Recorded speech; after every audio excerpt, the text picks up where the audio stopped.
I'm just a Jew in Babylon. How did we get here? How did we get here?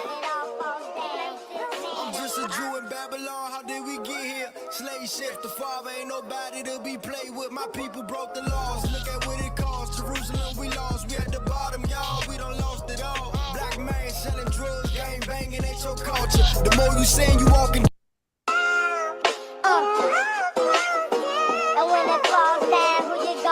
I'm just a Jew in Babylon. How did we get here? How did we get here?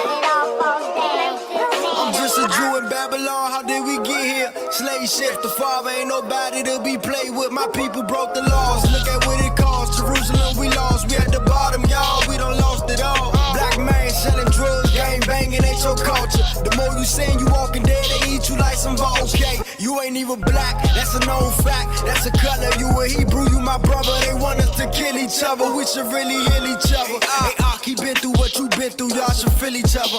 These scriptures could change any brother. I just see what dang you seen, chapter 9-11. While we ain't hear this from the reverend, we needed this message. We needed somebody tell us that we really special. We made a covenant and one day he gon' use these vessels. It's all written, these bones living, we going fishing. We all in it, no wrong living, we all missing. This is not my homeland, this is not my way of life. Send us to our homeland, but we gon' get it right. Get this beam up on my eye, so that I can see the light. We found out that it was Christ. Hung out Savior on the tree just like a Hebrew. He went against the system like a Hebrew. He folk changed his name like a Hebrew. They hated on his frame like a Hebrew. Babylon falling and he coming for his people. Repent or die.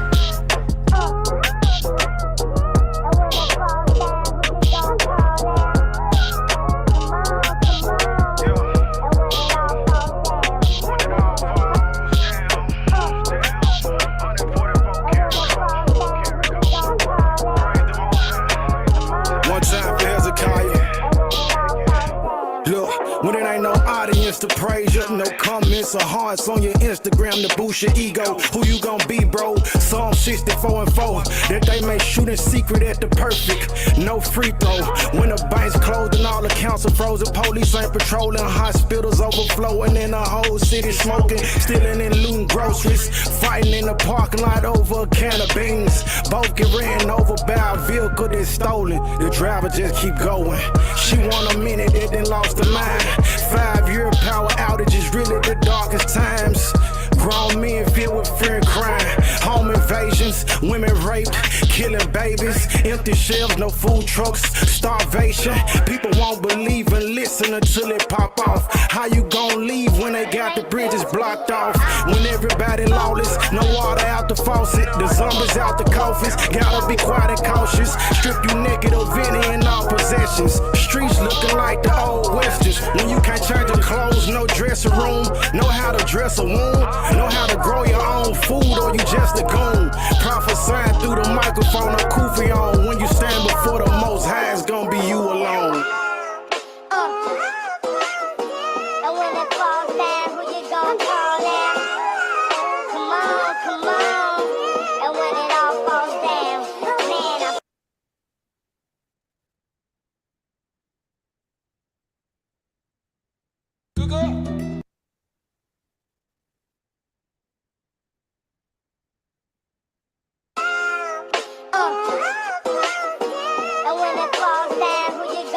I'm just a Jew in Babylon. How did we get here? How did we get here?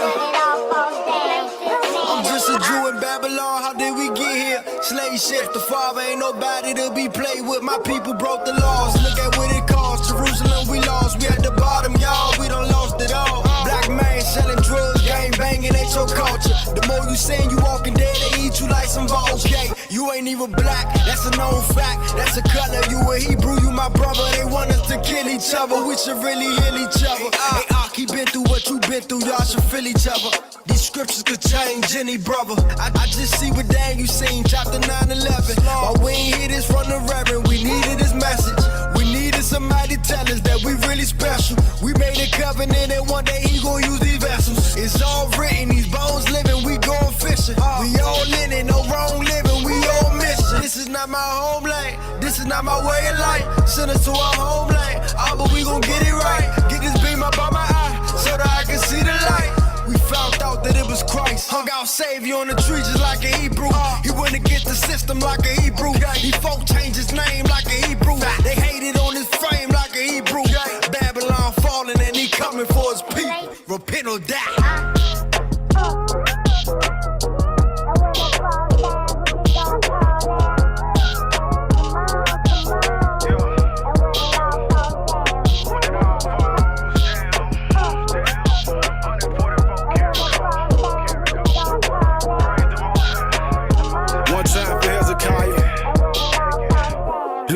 When it ain't no audience to praise you, no comments or hearts on your Instagram to boost your ego. Who you gon' be, bro? Psalm 64 and 4. That they may shoot in secret at the perfect. No free throw.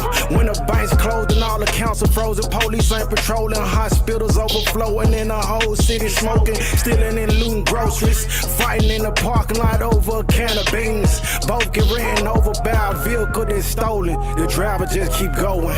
She want a minute, they done lost her mind. 5-year power outage is really the darkest times. Grown men filled with fear and crime. Home invasions, women raped, killing babies. Empty shelves, no food trucks, starvation. People won't believe and listen until it pop off. How you gon' leave when they got the bridges blocked off? When everybody lawless, no water out the faucet, the zombies out the coffins. Gotta be quiet and cautious. Strip you naked of any and all possessions. Streets looking like the old westerns. When you can't change your clothes, no dressing room. Know how to dress a wound. Know how to grow your own food, or you just a goon. Prophesying through the microphone, a kufi on. When you stand before the Most High, it's gonna be you alone. And when it falls down, who you gon' call now? Come on, come on. And when it all falls down, man, I'm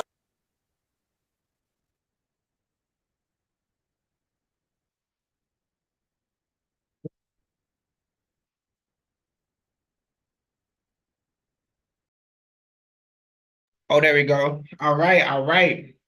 Shalom, shalom. This is Jerusalem Ministry, and we here for our first podcast on this channel, on our Jerusalem Ministry channel. We're gonna go into some really interesting information tonight. Like this ministry is about bringing forth Jewish Christian understanding, the original understanding of the Messiah. So, and tonight we got a special topic tonight. We got a special topic. We got Brother Anayan in the building. How you doing, my brother? Shalom, shalom, y'all. What's up? Some good stuff going on tonight. All right. All right, so first I want to say all praises to the Most High for allowing us to understand this information and to be able to dissect this information and deliver it to the people. Especially in these times. So right now, we're gonna get it started. So you can see my screen? Yeah, I see it. All right, so tonight's topic, and we're gonna be doing many episodes of these podcasts for the Jerusalem Ministry. The episode tonight, the title is "What Happened to the Ebionites and Their Gospel?" Okay, what happened to the Ebionites and their gospel? Or I should have said gospels, because it's a conglomerate of gospels, of Jewish Christian gospels. All right, the gospel according to the Hebrews, the gospel of the Nazarenes, the gospel of the Ebionites. These are conglomerates of Jewish Christian gospels. So, what happened to the Ebionites and the Jewish Christian gospels? This is the question. All right, so we're gonna start it off. I'm gonna start it off with this book. Let me unshare my screen. I'm gonna start it out with this book right here. This is Ebionites. All right. Recommend people to check this book out, The Ebionites. All right, and I'm gonna read something out of here. It's saying Reverend A.F. Finlay, in his book Byways in Early Christian Literature, on page 87, says that the Ebionites were most probably the legitimate descendants of Palestine Christians who fled to Pella. The Oxford Dictionary of the Christian Church on page 433 locates the Ebionites east of the Jordan River and states that they were Jewish Christians who flourished in the early centuries of the Christian era. So the first question I wanted to bring out, and I should have read the question first, but the first question is, who are the Ebionites? Who are the Ebionites, and why is it's important? It's important because it's important to know who the early church is. All right, especially if we're trying to follow what was originally there with the early church. What was they teaching? What was the original followers of the Messiah teaching? What was the Messiah teaching? All right. So the first question is, who are the Ebionites? Who are the Ebionites? All right. Who are they? And I just read that you got a Reverend named A.F. Finland in his book on page 87. His book is The Byways in Early Christian Literature. States that he says that the Ebionites were most probably the legitimate descendants of the Palestinian Christians who fled to Pella. Okay, then you have the Oxford Dictionary of the Christian Church on page 433. It locates the Ebionites east of Jordan River, and it states that they were Jewish Christians who flourished in the early centuries of the Christian era. All right, hold on. I got some more to read on that too when you're done. All right, so that is, who are the Ebionites? Who are the Ebionites? All right, who are the Ebionites? And I'm gonna read another passage out of this book right here. This is the Nazarenes, Jewish Christians, the Nazarenes, Jewish Christians from the end of the New Testament period until its disappearance in the 4th century. We're gonna get into that in a second, but I want to read this page, this passage out of here.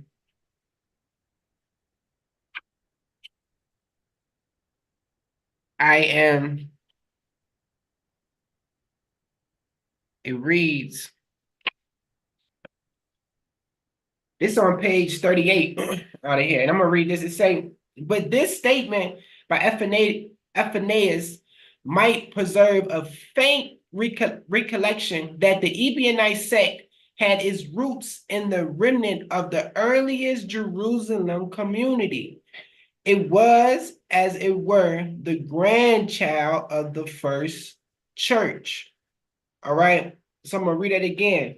It say, but this statement by Ephanius might preserve a faint recollection that the Ebionite sect had its roots in the remnant of the earliest Jerusalem community.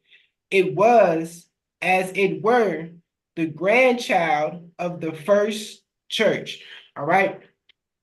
So the Ebionites is pretty much, like it just said, the grandchild of the first church. Is the offspring of those people that we read about in the New Testament, those disciples, what Paul called, quote unquote, super apostles. They are the grandchild of those people. They are the offsprings of the apostles.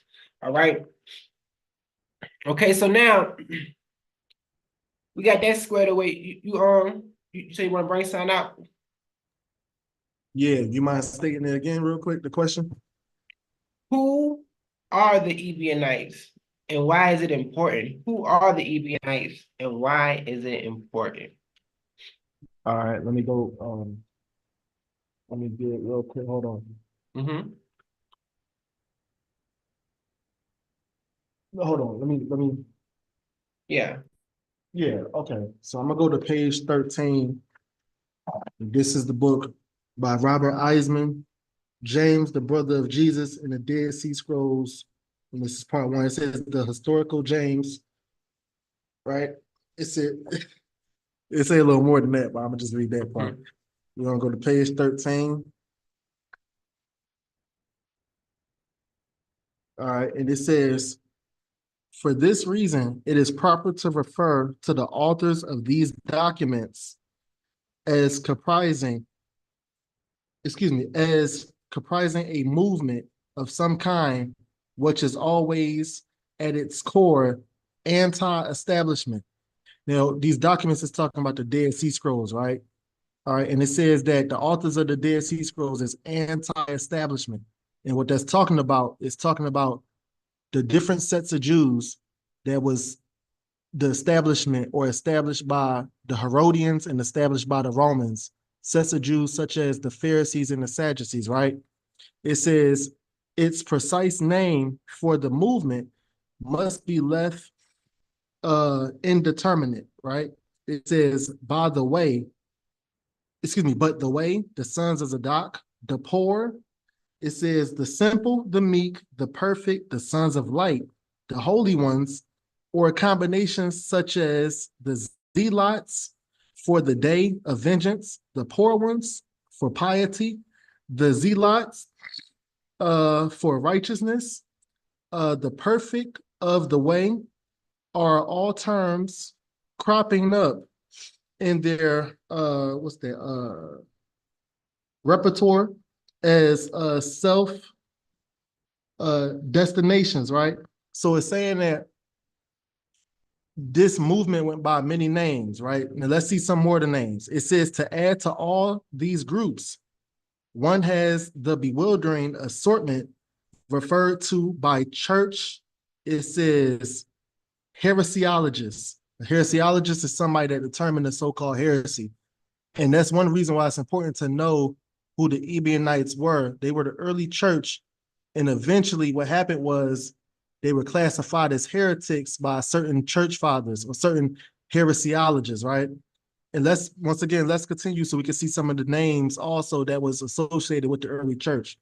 It says of the 3rd to the 5th centuries, it says the Nazaeans, the Nazareans. We know Christ was called a Nazarene, right? It says the Samposians, Sabians, as we shall see. It says the El Chazites, most located on the other side of the Jordan, extending on up to Syria and northern Iraq, and holding James' name in particular reverence. So all these people held James of high esteem, and that's because he was the bishop.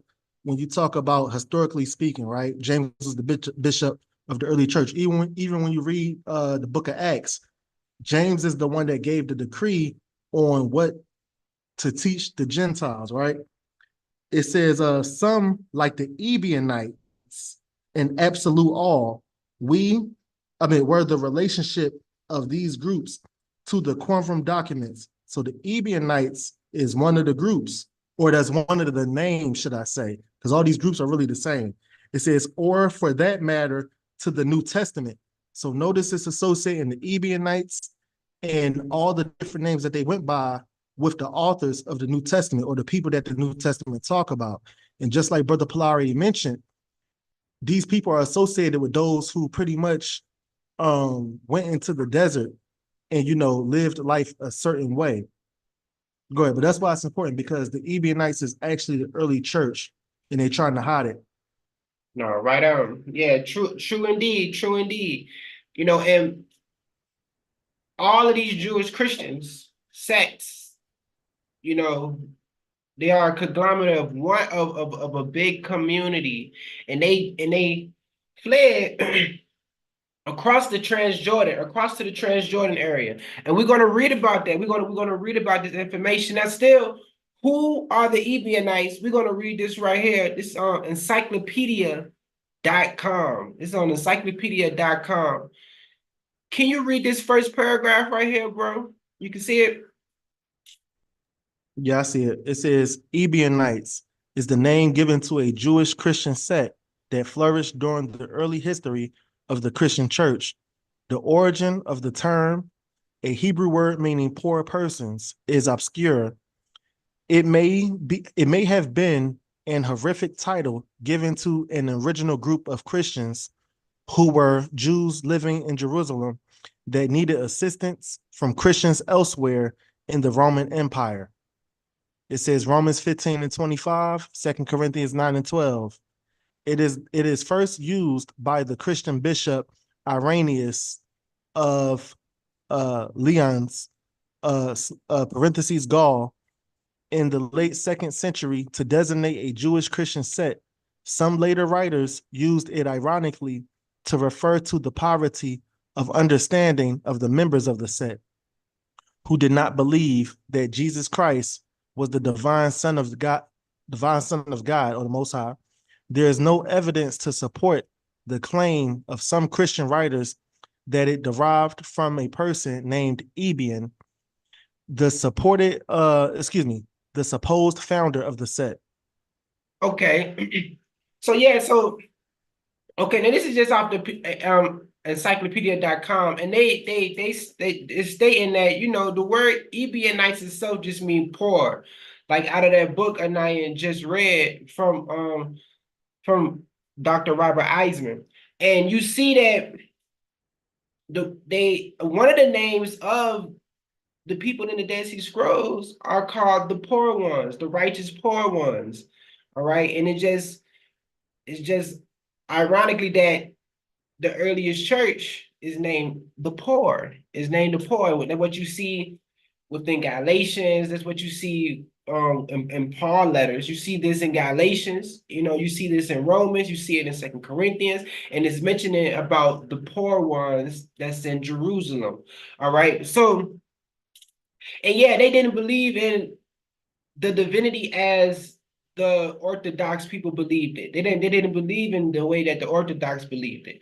And we're gonna talk about those things in just a second. So still dealing with who is the Ebionites? Who is the Ebionites? We're gonna jump down to this. This is Britannica, the Britannica, the Britannica, the Britannica.com. Who is the Ebionites? Can you read this paragraph right here where it say most of the features? Yeah.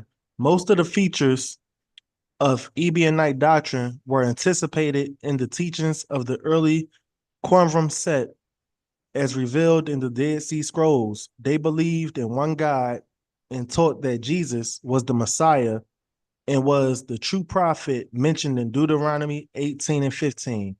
They rejected the virgin birth of Jesus, instead holding that he was the natural son of Joseph and Mary. The Ebionites believed Jesus became the Messiah because he obeyed the Jewish law. They themselves faithfully followed the law, although they removed what they regarded as interpolations in order to uphold their teachings, which included vegetarianism, holy poverty, ritual ablutions, and the rejection of animal sacrifices. The Ebionites also held Jerusalem in great veneration.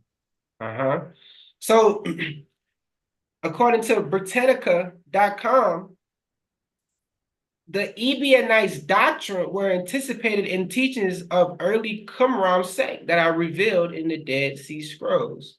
All right, so who is who is the Ebionites? They are your earliest Christian group, your earliest Jewish Christian group. All right, the Nazarenes and the Ebionites, the same people, It's the same name. It's the same name, and I just want to read something. I'm gonna read something out of here, out of this book. Going back into this book, Nazarene Jewish Christianity and the disappearance of them up until the 4th century. I'm gonna read this. It say, we could not accept then that a Nazarene named Ebion developed his own doctrine and gathered a following. Hold on one second. Let me see. All right, now leave this what this say. We have little reason to doubt the other statements of Ephraim, which constantly tells us that the Ebionites were later than the Nazarenes. It is reasonable to assume that it was a question of Christology, which participated the split, although a struggle for leadership is also a possibility. It is tempting to conjure that it occurred sometime after the formulation and institution of something. I don't even know what that word is, and some result from it. It was a split between these two originally, but these are originally the same group. Such a split would explain the identical geographical locations of the two groups and why they were so often confused by Christian writers. All right.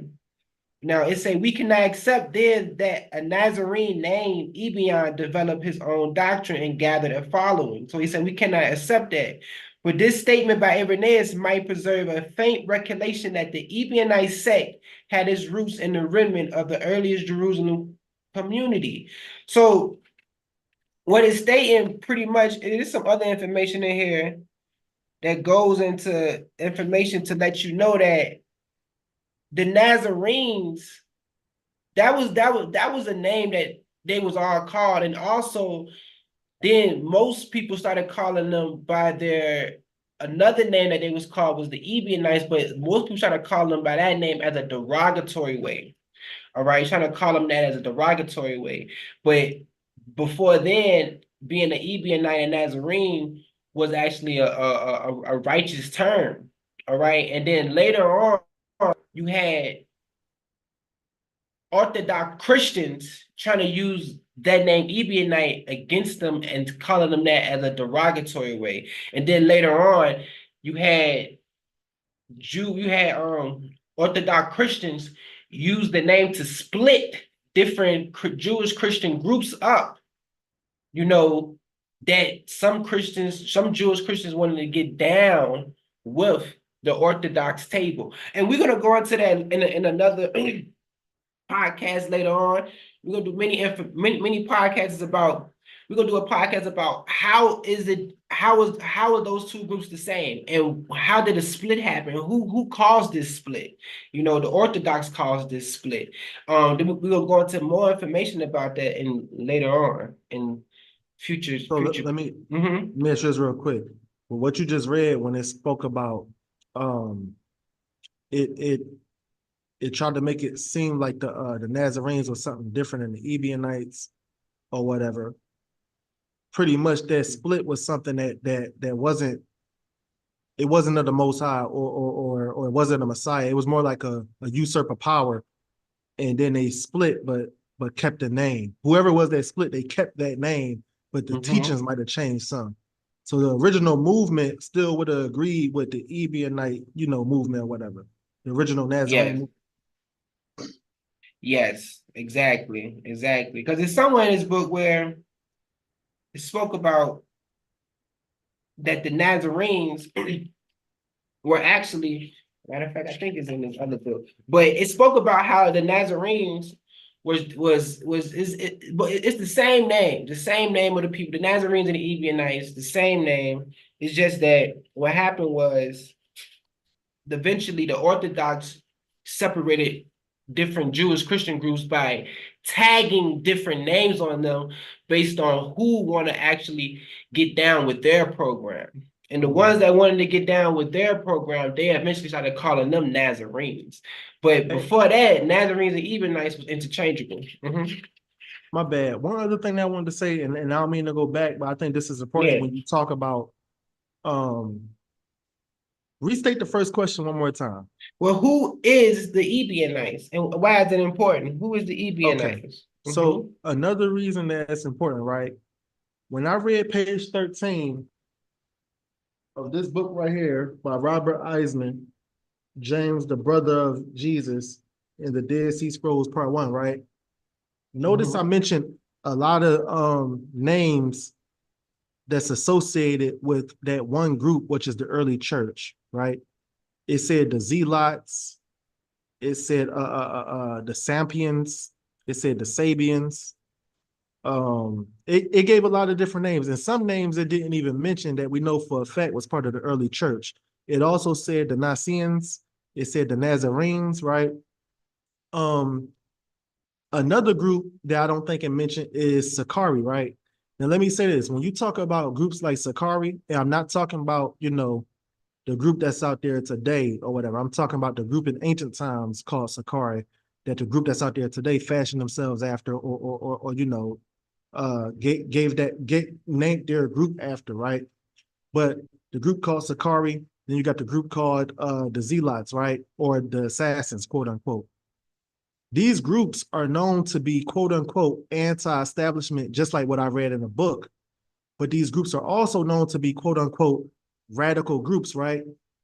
But one reason that it's important to understand that these groups were actually part of the first church, the Church of Christ, is because one thing that the Roman Empire did was they put out any small fire before it became a great fire and threatened their civilization or threatened their kingdom, the Roman Empire. So by them putting those groups out and trying to compartmentalize those groups from the early church and early Christians, it would make Christians become docile. If you had no idea that these groups, which was considered radical, they was only radical because they was against Roman oppression. They was only radical because they was against paying Rome taxes on their own land. How can another nation come in and tax you on your own land? So it's important to understand that the early church were some of these groups that's deemed as radical today simply because they want to have us docile so we can fall under the hand and under the oppression of the Roman Empire today, just like we did back then.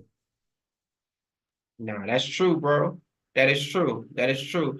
Christians was I'm a, not, my bad. I just want to no, say you good, you good. Christians were, I mean, don't get me wrong. Of course they had common sense. Of course they was rational. Of course they wasn't just brawlers for no reason. But ancient Christians was not pushovers at all by a long shot. As a matter of fact, the ancient Christians were actually the freedom fighters of ancient times. The ancient Christians were the Judas Maccabees and the Maccabees family of their day. Groups like the Pharisees and the Sadducees was the Uncle Toms because they was given power by Rome, and they were scared that if Christ the Messiah rose up and kept converting people over to what he was dealing with, that they was going to lose their seat by Rome. Definitely. The Jewish Christians were definitely what you call in today's society the freedom fighters. I'm gonna read one more thing out of this book right here, the Ebionites. And this is going back to what the Nazarenes and the Ebionites being the same group. This is on page 12. It says the believers in Jerusalem and Galilee retained their original name and were later known by their derogatory name, Ebionites. There were many members in the Nazarene sect, as it is evident from the book of Acts. Nazarene flourished in Judea and in Galilee until 66 CE, when the Romans besieged Jerusalem, just prior to the destruction of Jerusalem. Simeon, the relative of Jesus, or Yeshua, was instructed in a vision to lead the Nazarenes out of the city.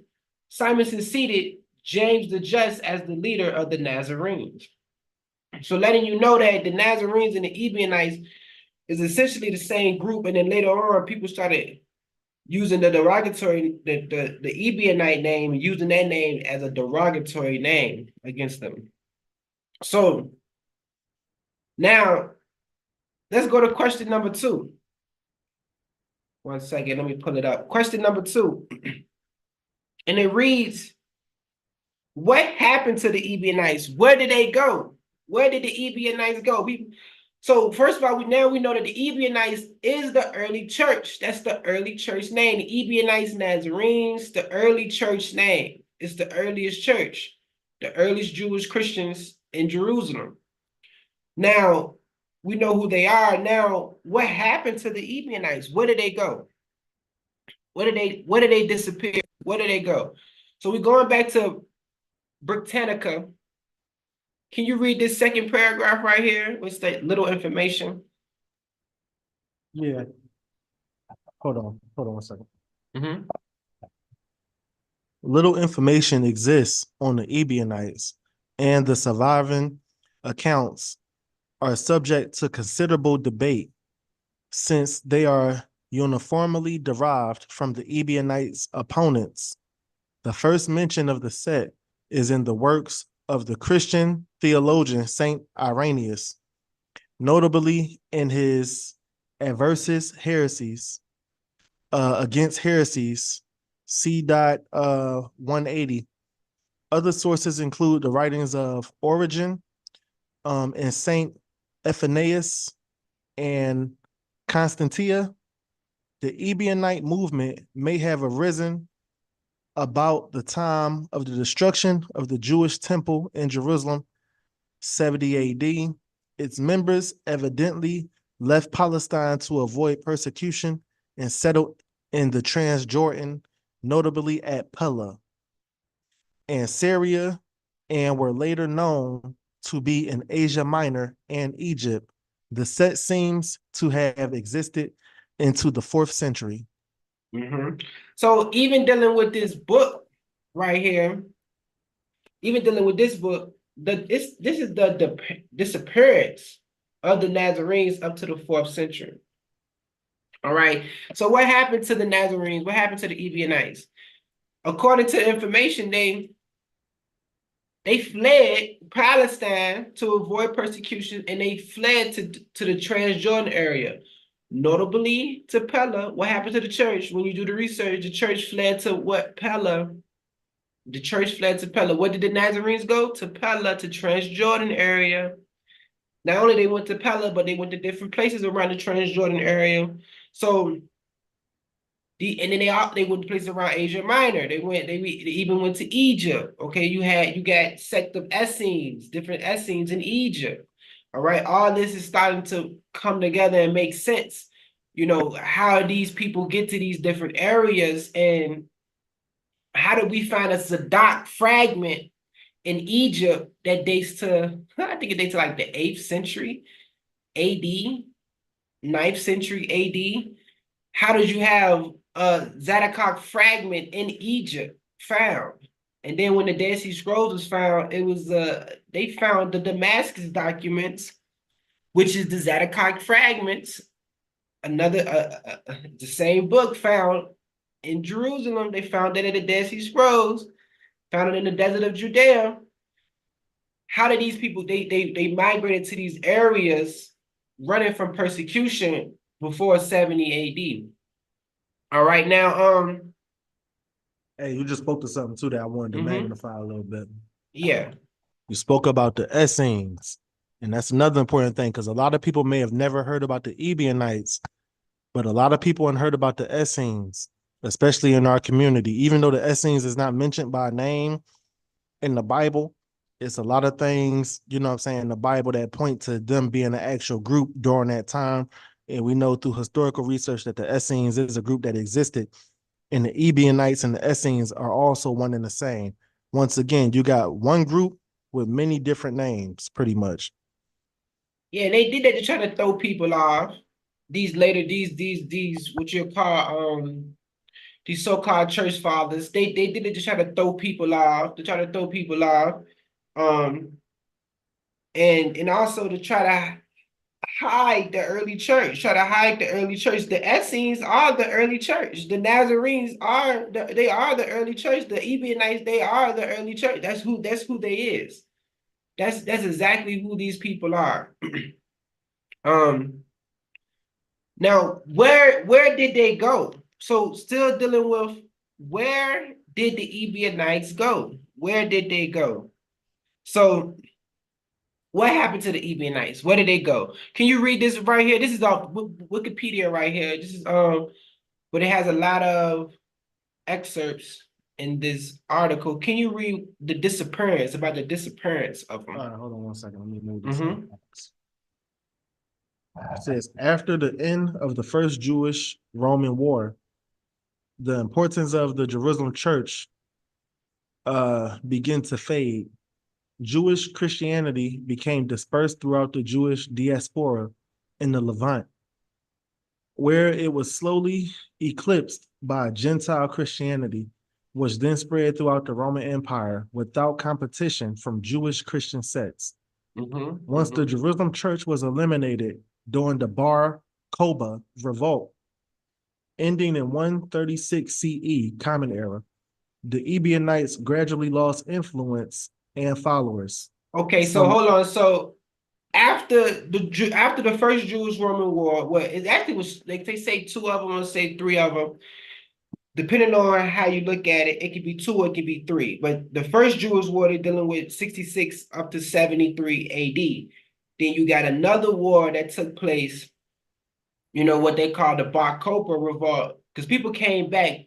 Even the church came. It's information.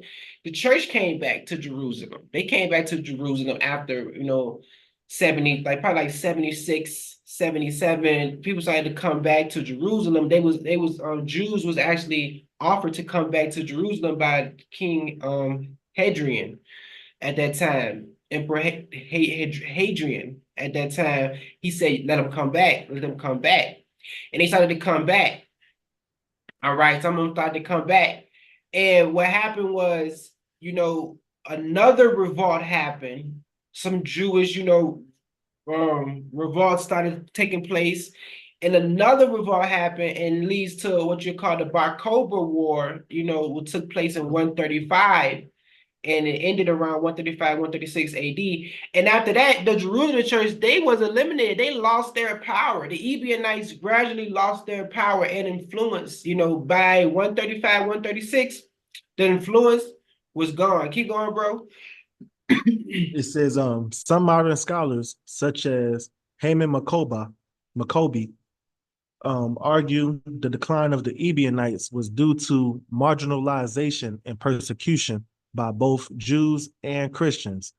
However, Maccoby's views expressed in his works from the 1980s and 90s have been almost universally rejected by scholars.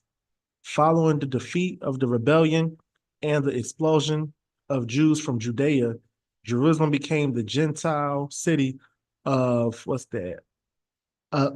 Aelia, Yeah, Capitalonia. Capitolia, Mhm. Capitolana.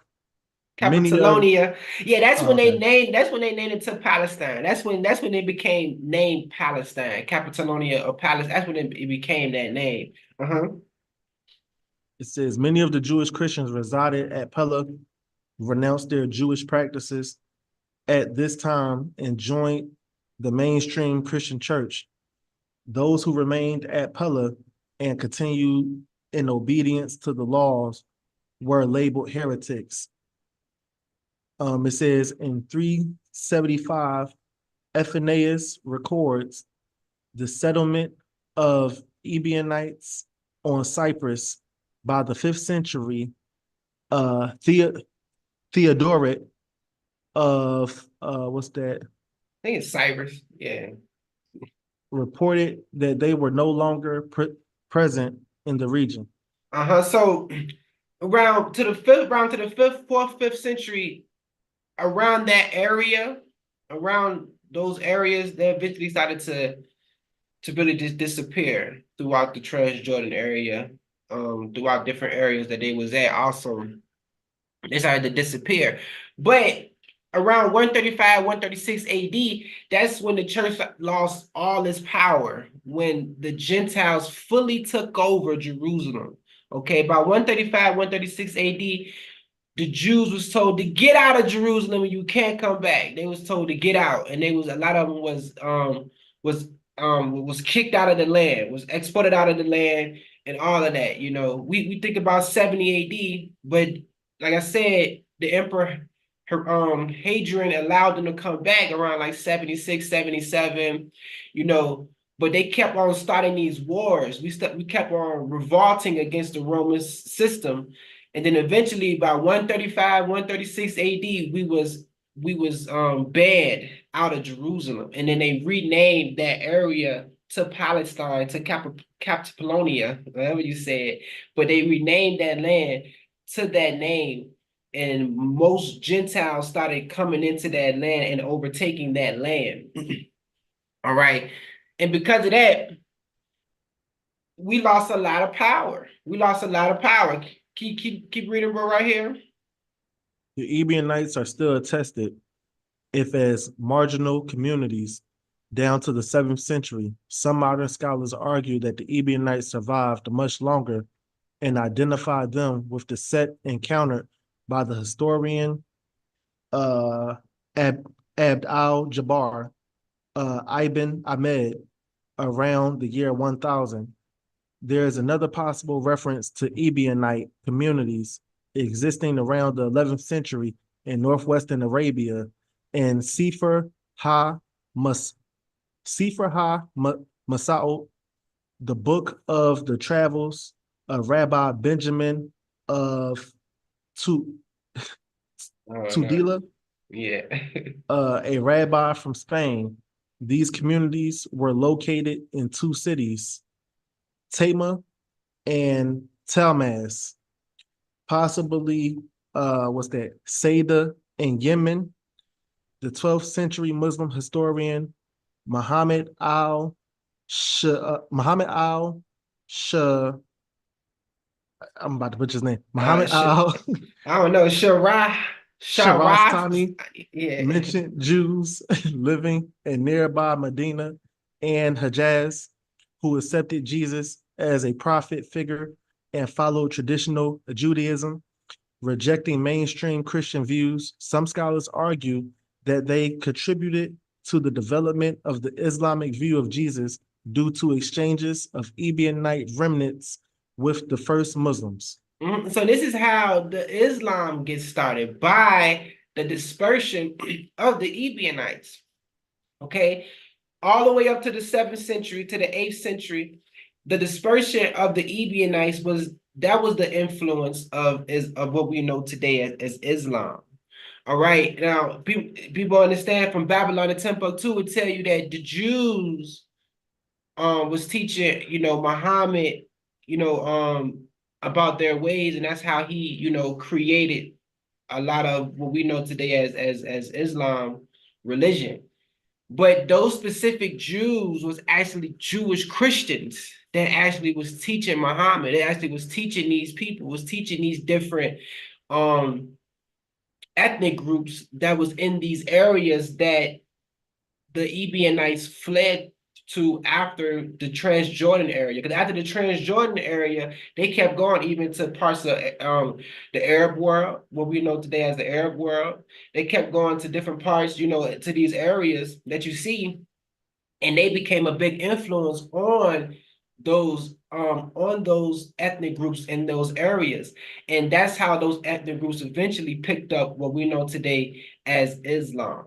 And we're going to go into that too in another podcast, the origin of Islam and how it sprung from the Jewish Christians. All right. You know what's And crazy? Oh, my bad. No, my bad. I mean, cut you off. Now I'm gonna say I believe that, with the true understanding of the Jewish Christians, that can solve a lot of issues between Christianity and Islam. Uh-huh. I was gonna say it makes sense that the Jews that Muhammad was learning from, what were or the Christians or the Ebionites that the Jews he was learning from were Ebionites, because it's certain things in the Quran that got Dead Sea Scrolls written all over it. Like when you talk about, it's certain things that's in the Testament of Solomon that you can't read nowhere else. But yet, when you go into certain hadiths and certain things in the Quran, is little tidbits in there that they got some of the same stories of things that you read about in the Testament of Solomon. The Quran and the hadiths, a lot of it is made up of New Testament apocryphal books. And we know the word apocrypha means fake, but they only put that title on those books because a lot of those books was legit and it held a lot of important things in it that we need to actually read about. But yeah, it's some Old Testament apocrypha stuff in the Quran and New Testament apocrypha stuff in the Quran.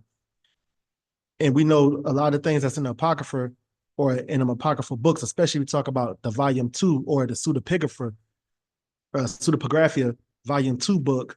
A lot of that stuff is actually in the Quran. Yes, definitely. It is. It is. You see, and Muslims, can't really debunk can't really debunk the Dead Sea Scrolls with a lot of the information that's in there.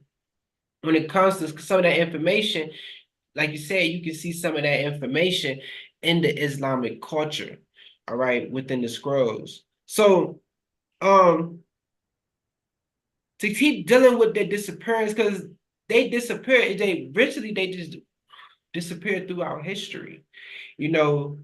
But what happened? You had persecution came on them by the Islamic people who the first people that the Islamic was persecuting was the Ebionites. All right.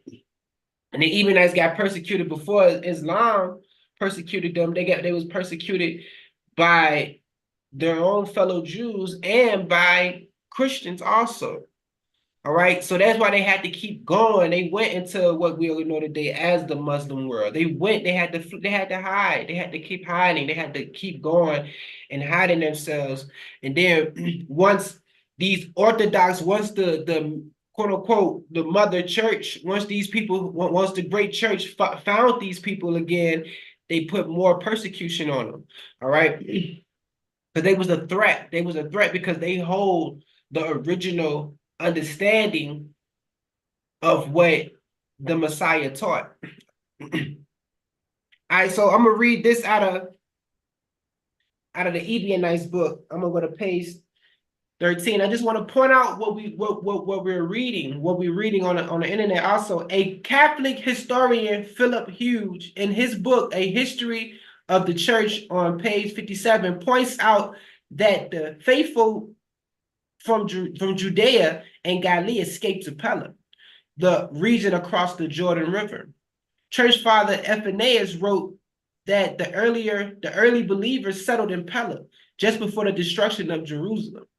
The Encyclopedia of Early Christianity on page 490 states that as the wars with the Romans began, the Jewish Christians escaped to Pella in Perea.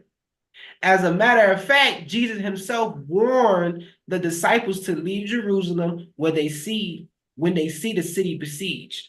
So that's why the church left, because they was told to leave by the Messiah when they see these things take place. And where did they go? They went to these areas that we're reading about. They went to these areas. That's how you trace who's the early church. Another way to trace them is where did they go? What countries did they go to? Why did they leave? Whether they went to these areas. So there's another, I'm gonna read this on page 14. Page 14, it said the Encyclopedia of Religion, volume 4, on page 576 to 577, states that it is possible that the Ebionites go back to the earliest period of Christian history. It says that they were an example of those who were ultimately left behind. It says they were an example of those who were ultimately left behind by the church, who adapted to the needs of the Gentile converts. It further states that the Ebionites were eventually rejected as heretics by the emerging great church. Information on the Ebionites is scattered over 3 centuries, from the middle of the 2nd to the middle of the 5th, suggests that the sect had a continuous history as a distinct group from the earliest period.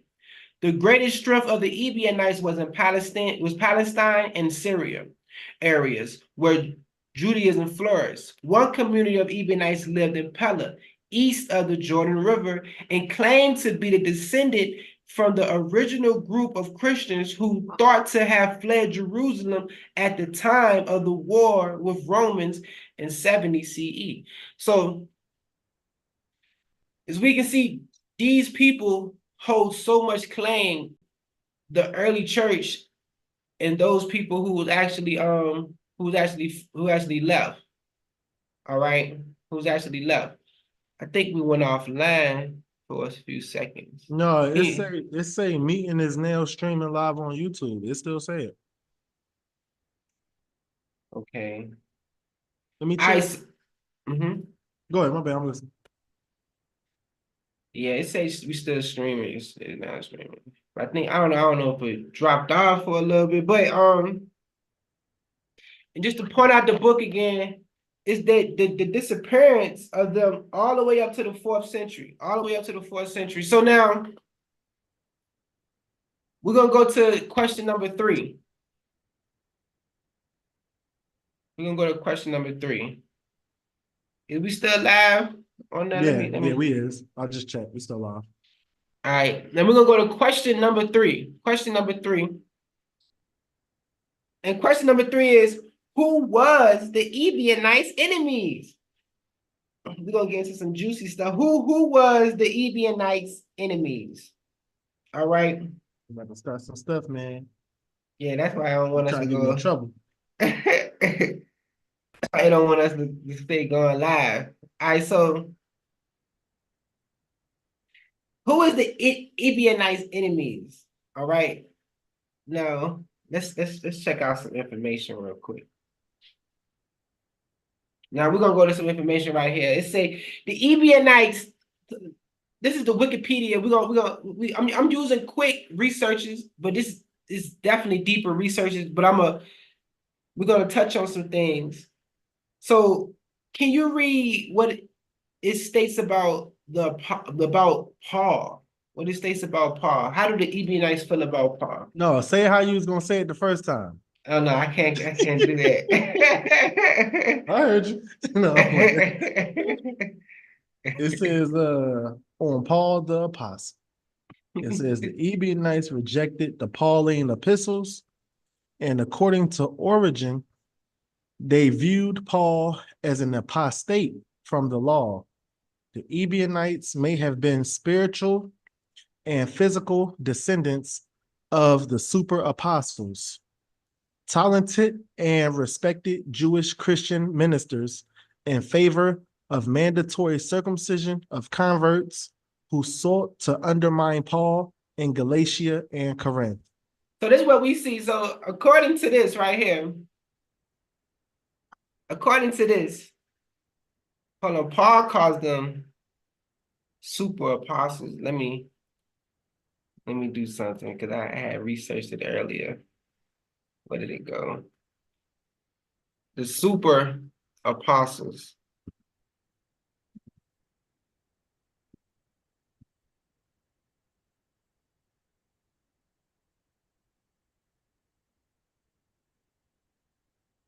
This is Paul in 2 Corinthians verse 11, verse 5.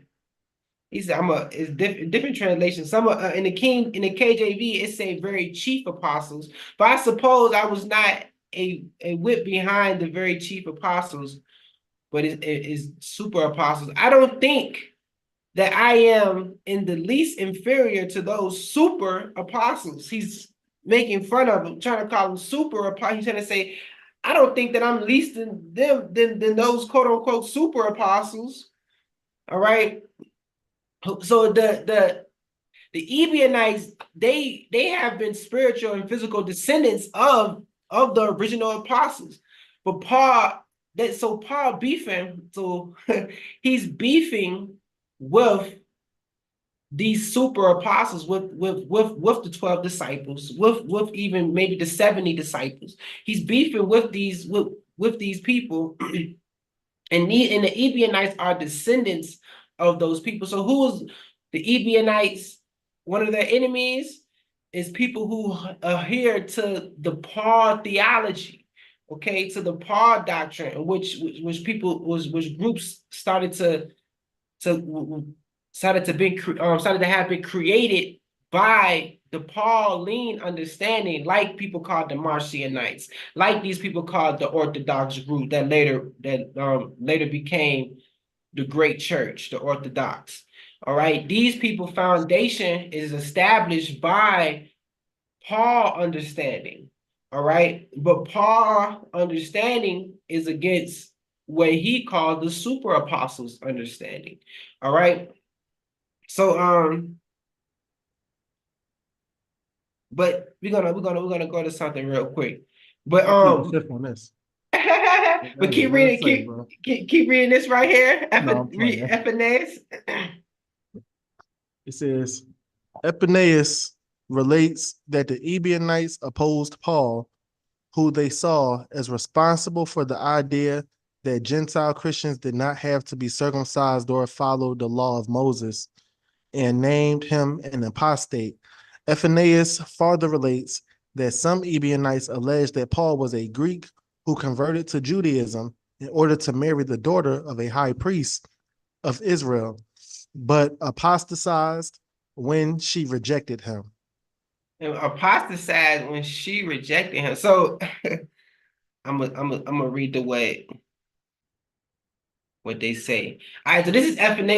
This is the Pranarian. We in book 1. This is about the Ebionites. We in book 16. This is book 1. I think it's chapter 16. Book 16, I think chapter 8. I don't know how this goes. But nor are they ashamed to accuse Paul here with certain fabrications of their false apostles, validity and imposture. They say that he was a Tarzarian, which he admits himself and do not deny.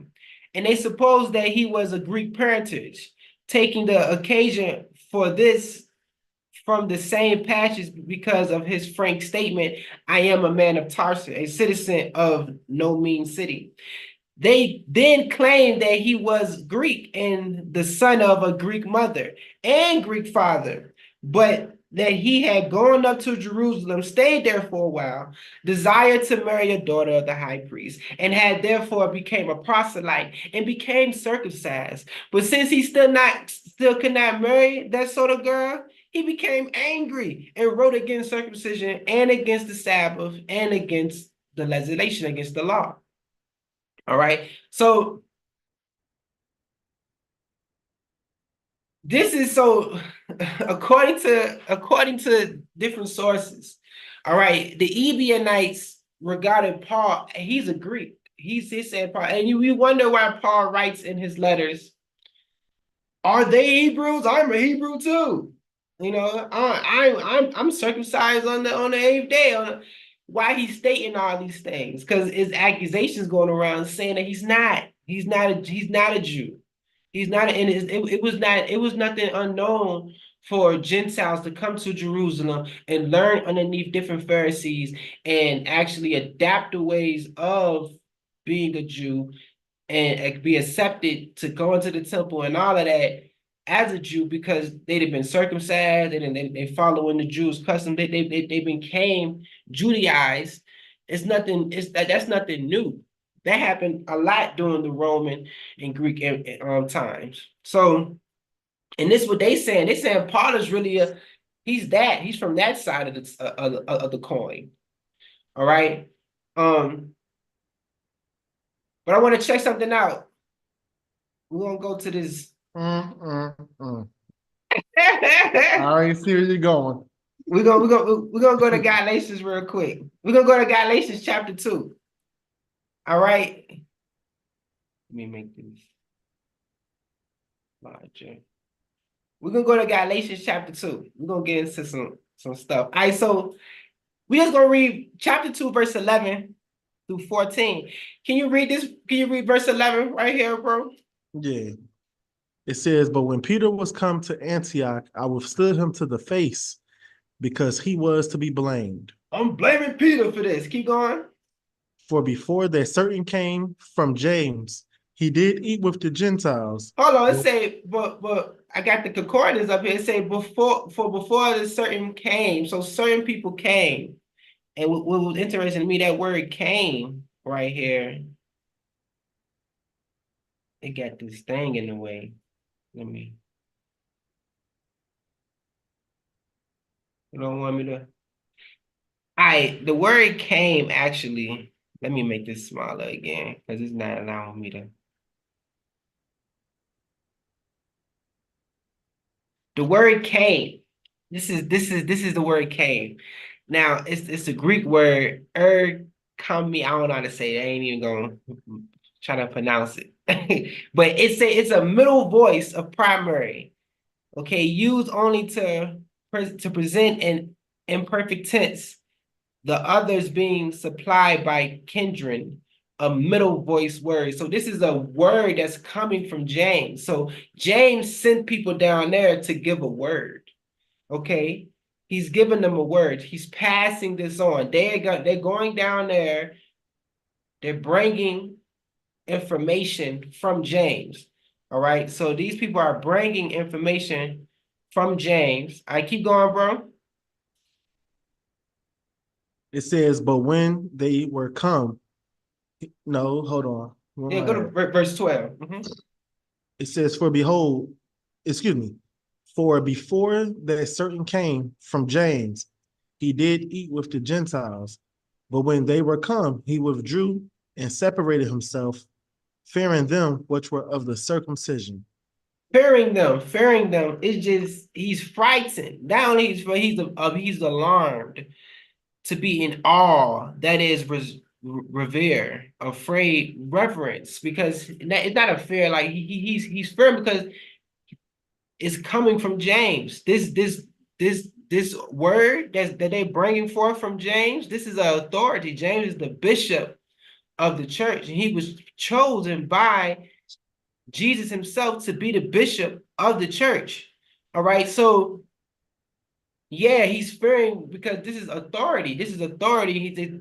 A word came from James saying whatever was said, but whatever was said, they had to withdrew, they had to separate themselves from these Jews, I mean from these Gentiles who did not want to live as Jews. All right. So we're fearing them which were of the circumcised because that comes with authority, that comes with reverencing, that we respected. Peter respected them. All right, keep going, verse 13. And the other Jews dissembled likewise with him, insomuch that Barnabas also was carried away with their dissimulation. With their hypocrisy. So everybody, even Barnabas, separated himself because this is authority. This is how much authority James has. He don't even got to go down there. He just sent people with a word that he said. That's how much authority the bishop got. He's saying, look, he told them what to tell them, and they went down there to Antioch, and they gave that word. And not only did Peter separate himself, but also Barnabas. All right, separated themselves. Keep going. It says, "But when I saw that they walked not uprightly according to the truth of the gospel, I said unto Peter before them all, If thou, being a Jew, livest after the manner of Gentiles, and not as do the Jews, why compellest thou the Gentiles to live as do the Jews?"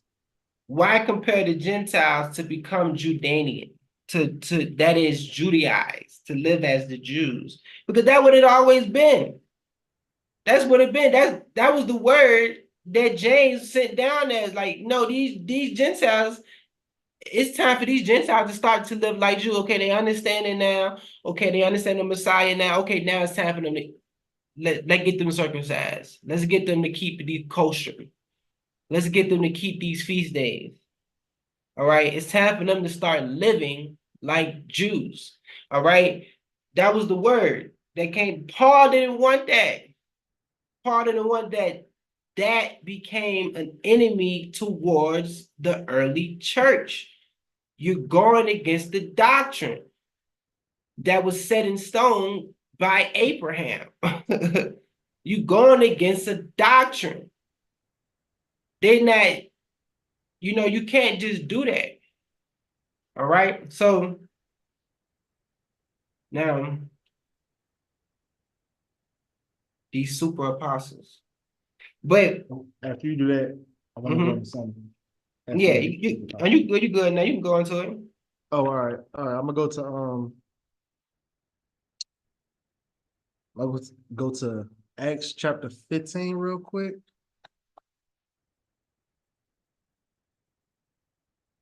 Let me make sure that's it.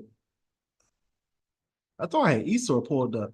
Yeah, can you go to the part where James get the decree on what to teach the Gentiles?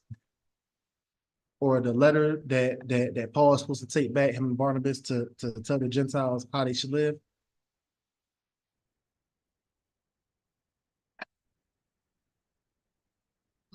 Yeah. All right. So verse 22. All right, it says, Then pleased it the apostles and elders with the whole church to be sent, to send chosen men of their own company to Antioch with Paul and Barnabas, namely Judas, surnamed Barsabbas, and Silas, chief men among the brethren. And they wrote letters by them after this manner, the apostles and elders and brethren send greetings unto the brethren which are of the Gentiles in Antioch and Syria of Cilicia. For as much as we have heard that certain which went out from us have troubled you with words, subverting your souls, saying, Ye must be circumcised and keep the law, to whom we gave no such commandment. It seemed good to us, being assembled with one accord. No, hold up. Yeah, keep We going, just gotta keep going. go. Yeah, it's on right here, verse 29. All right. I want the part where James stood up though, but okay. It says, where was I at? Where was I at? Commandment. Barnabas beloved. Okay, it seemed good to us, being assembled with one accord, to send chosen men unto you with our beloved Barnabas and Paul, men that have hazardous their lives for the name of the Lord, Yeshua Christ. We have sent therefore Judas and Silas, who shall also tell you the same things by mouth.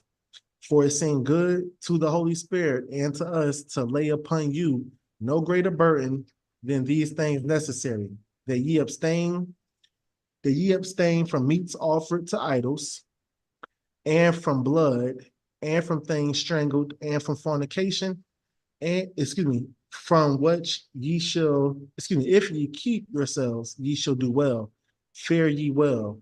But I'm gonna All go right, to now, what you was talking about. talk to James part where it says James stood up. It's But probably right yeah, before. but he's speaking this the same thing. So I just wanted to where show that is it was it? James pretty much. Mhm. Or is that in 21? No, it's in this one here. And after they had held their peace, verse 13, Yeah. James answered, saying, Men and brethren, hearken unto me. Simon had declared how God at first did visit Gentiles to take out them people of a name. Oh no. Oh no. Yeah. And this in verse 15, and this agreed the words of the prophet as it is written. And this I will return, and I will build again the tabernacle of David, which is fallen down, and I will build again the ruins thereof, and I will set it up, that the residue of men might seek after the Lord, and all the Gentiles upon the name is called, said the Lord who does all these things.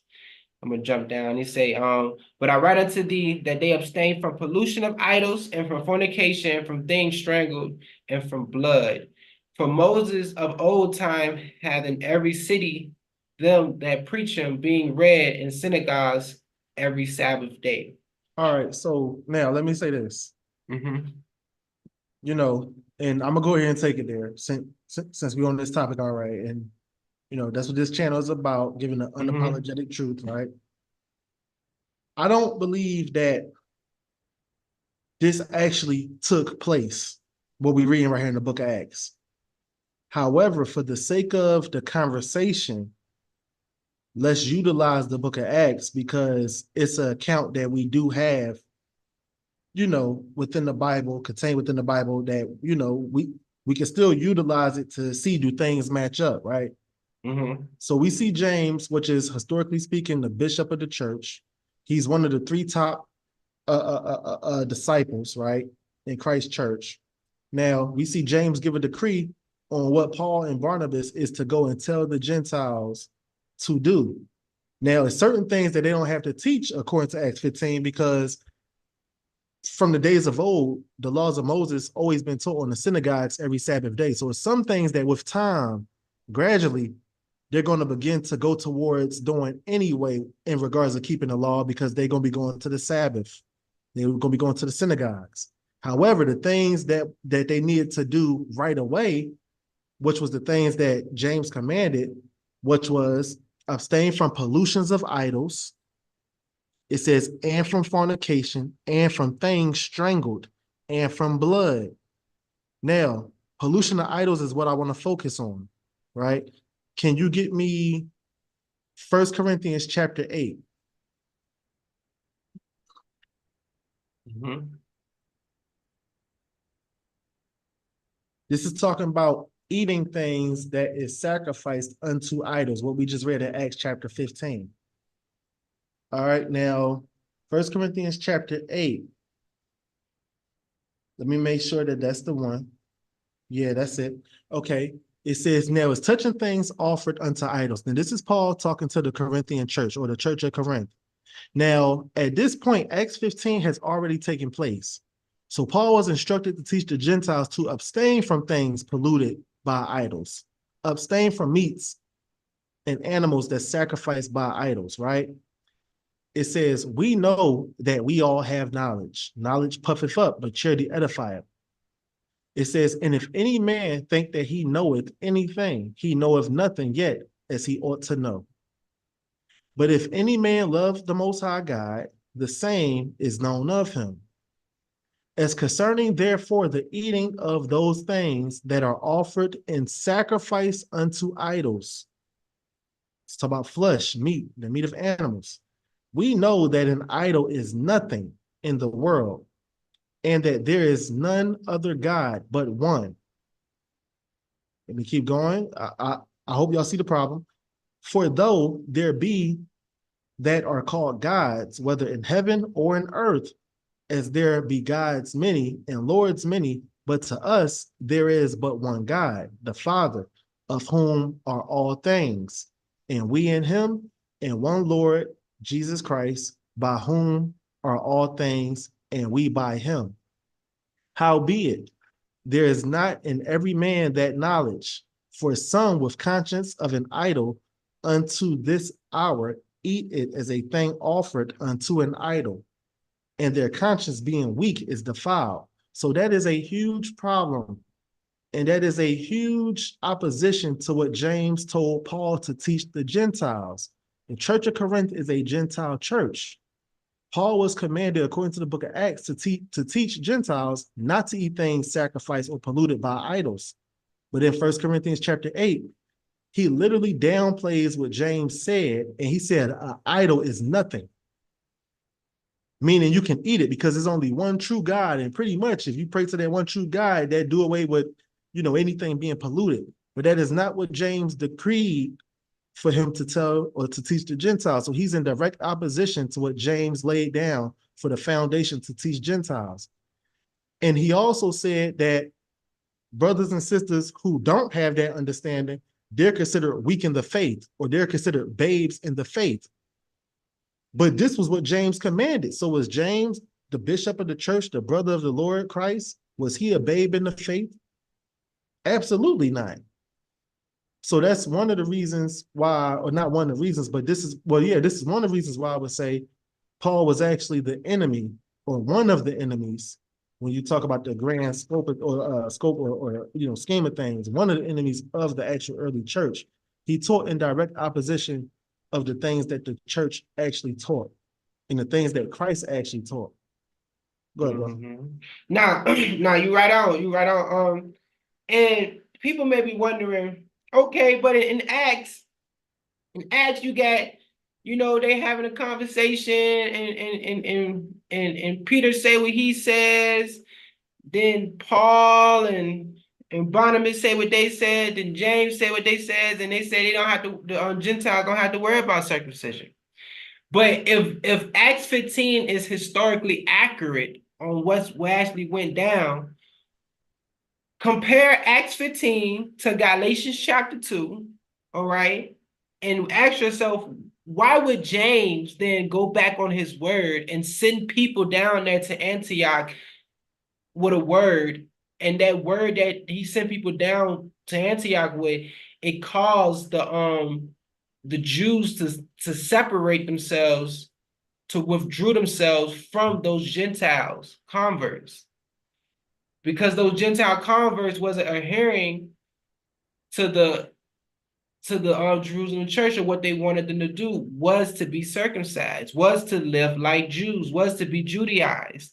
So we have a conundrum. Now we have an issue. We have a problem.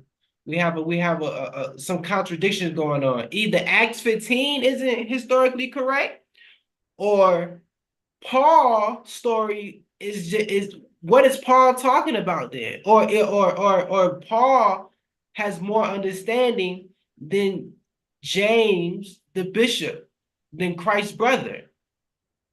Okay? Mhm.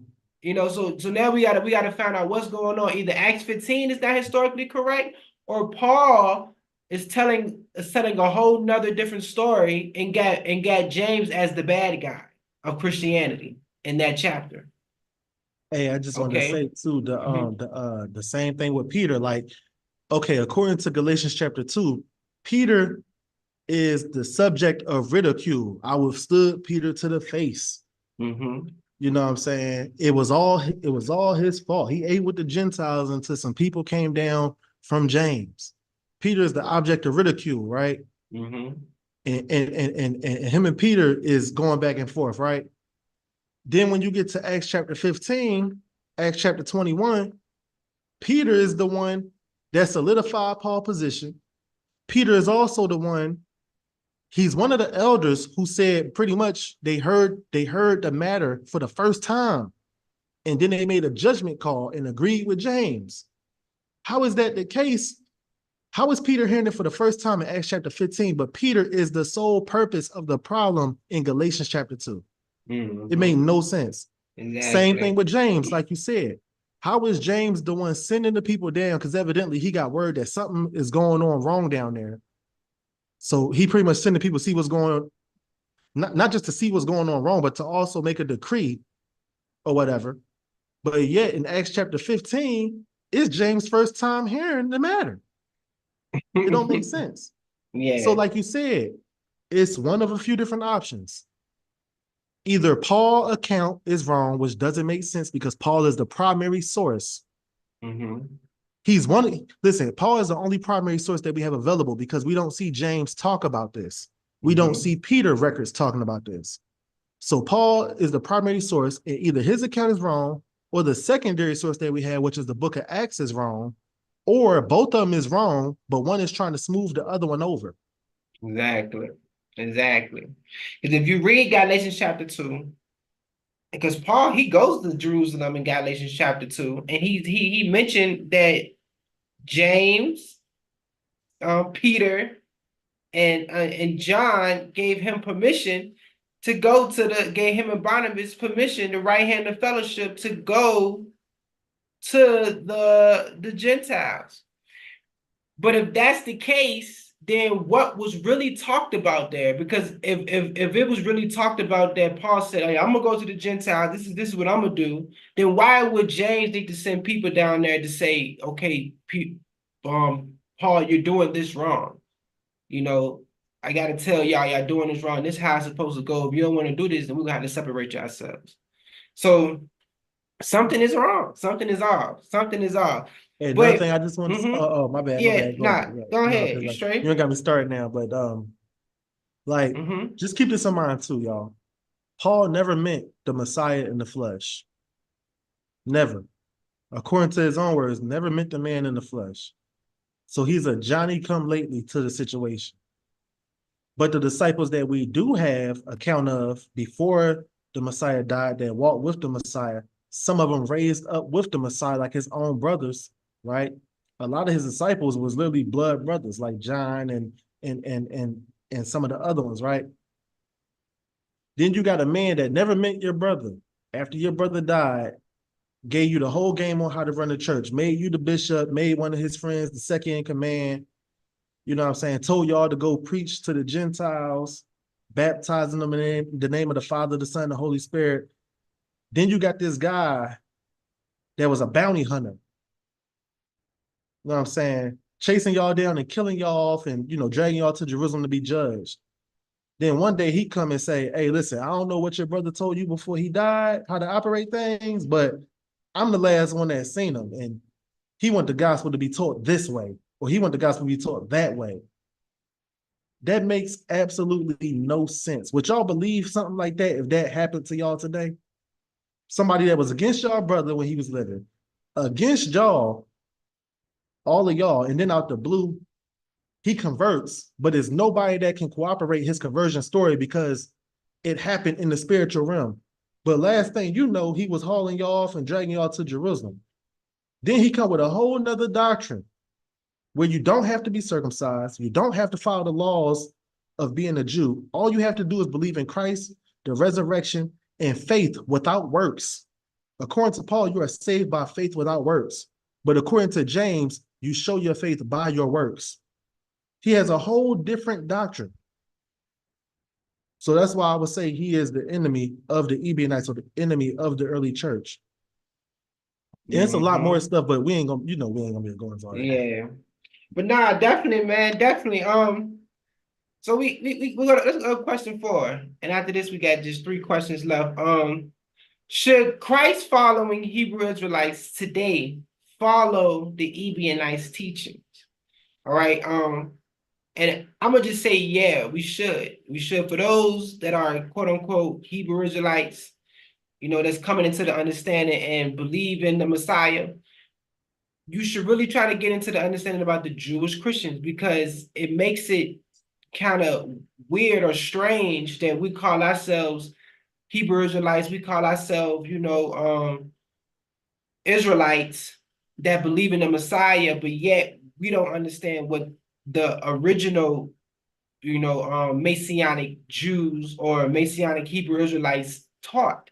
You know what I'm saying? And that becomes kind of ironic. It becomes kind of weird. It becomes a historical misinformation, thing if we don't get it together. And it doesn't make sense. Like you were saying earlier, it's like the Roman Catholic still got us in a chokehold. They still have us, basically, in this magical world, got us in this traumatized world, got us believing one thing when it's the whole other thing is on a whole other right side, and we don't even know about it because we lost in the sauce. You know what I'm saying? So let me ask you this, Anaya. So do you think that today's Hebrew Israelites who believe in the Messiah, should they follow the Ebionites teachings? Man, most definitely. You know what I'm saying? Christ pretty much told us to follow his disciples. He told his disciples to teach us. He left them to be in charge of the sheep. You know what I'm saying? So once the shepherd was slaughtered, we supposed to follow the people that was directly under the shepherd, which was the 12 apostles or the 12 disciples. So most definitely we should follow them, and we should follow the early church. And I just want to say it's man, like the truth is something that's scary. And like it's good, so it's not scary in a bad way, but it can be, I don't want to say it can be bad, but okay, let me say this. The thing that's bad about it is the fact that we was lied to for so long that if somebody really found out the truth, even with the little bit, because truth is infinite. So I'm sure it's more that we're gonna find out as the years go on. But with the little bit that we have found out, that the average Joe don't know, even the average Joe in the Israelite community, I don't mean that in a condescending way, but it's scary because I can honestly see how people can turn away from the truth altogether after being exposed to the truth when they've been lied to for so many years, that they just throw their hands up and say, you know what, I don't even believe in the Bible no more. You know what, I don't even believe in Christ no more. So it's bittersweet. You know what I'm saying? You find out you got to have an awakening within the awakening. You still sleep. You still have a veil on your eyes with a lot of things that we was taught that we think is legit is actually not legit at all. Once again, going back to the Paul thing, man, like I was a Pauline Christian. I say this all the time. No, not Christian, excuse me. I was a Pauline Israelite. I say this all the time. All the time. I never would have thought that I'd be on the opposite end of the spectrum. Shoot, I had people on Facebook that was talking trash about Paul, and I unfriended them some years ago. It's crazy. Like, so, I don't, when people look at me crazy, then I don't fault them, because not too long ago I would have looked at myself like I was crazy, man. But yeah, we definitely need to follow the disciples. Definitely, man. Definitely, man. Yeah, man. We just really got 3 more questions. Now this next question, we're gonna play 2 videos in this next question. Now I hope the people really, get some understanding with the stuff that we're bringing out. The next question is, what happened to the Ebionites records? Okay, what happened to the Ebionites records? Now we're gonna play some videos. It's probably gonna take about 10 minutes altogether. But this is some exciting information. All right, so you can see my screen, bro?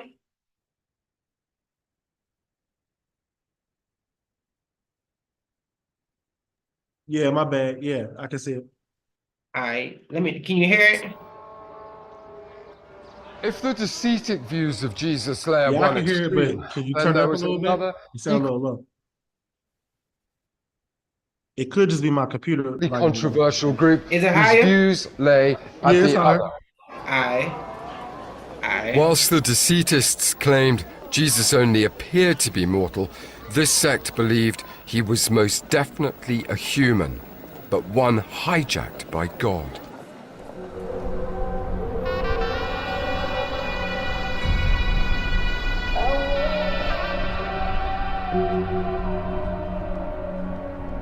Here in Israel, traces of another lost gospel can be found.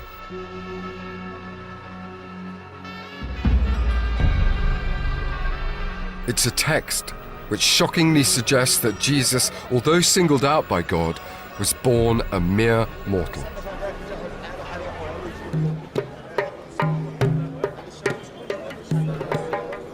It was the work of a sect now virtually forgotten, known as the Ebionites. They were Christians, but they were strongly committed to maintaining the Jewishness of their faith. They believed Jesus was the Jewish Messiah sent by God to fulfill Jewish scripture. Although this sect were by no means the only Jewish Christians at the time, after all, Jesus had been a Jew, as had all his earliest followers, the Ebionites provoked some of the most vociferous opposition. Their name comes from the Hebrew word Ebion, meaning poor. It was a term their opponents used to their advantage, accusing them not of being poor in material wealth, but in understanding. Unlike other Christian groups such as the Gnostics and the Docetics, although the Ebionites must have written their own Gospels and treatises, none of them have actually survived. In fact, the only reason we know about them at all is because their heresies have been immortalized in the works of their opponents. Glimpses of the gospel have surfaced in the writings of an early Christian named Epiphanius. One of his most lengthy texts is known as the Panarion, and in it he attacks no fewer than 80 heretical groups and their books.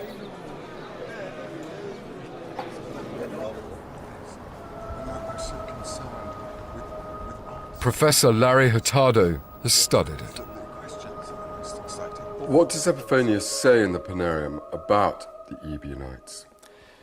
He doesn't like them. He lists them as one of a whole menagerie of various Christian groups that he regards as heretics. It's a kind of handbook of every kind of Christian belief you never want to embrace, among which he lists the Ebionites as one of them. Basic things that he says is that he describes them as a kind of Jewish Christian group, and he says that they prefer their own gospel over against the 4 gospels that are recognized by other Christians. And what was this gospel? One writer describes it as being a version of the Gospel of Matthew in Hebraic language with certain things missing, but it raises about as many questions as it does settle. But if the gospel of the Ebionites was based on a work that was accepted into the New, why on earth was it considered heretical? Well, if we study the accusations of their opponents, there's one shocking difference between the 2 texts. In Matthew's Gospel, Jesus is said to have been miraculously born of a virgin. But the Ebionites disagreed. So in their gospel, they left out the story of the Nativity. They believed that rather than being conceived by the Holy Spirit in the womb of a virgin, Jesus was born the eldest son as a result of the sexual union between his parents, Mary and Joseph. But for Epiphanius and for others like him, such beliefs were heretical, and any gospel containing such ideas had to be stopped.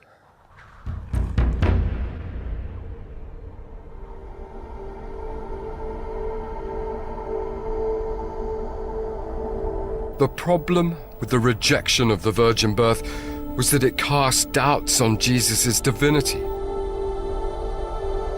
If there was no miraculous conception, then what made Jesus different from any other man? Well, the Ebionites believed it was his baptism that transformed him. For them, it was this moment when he became the Son of God. The Ebionites are accused of not believing in the virgin birth, of rejecting the idea of Jesus being born special. They supposedly distinguish between the man Jesus, who was just an ordinary man born and died in an ordinary way, and the divine Christ.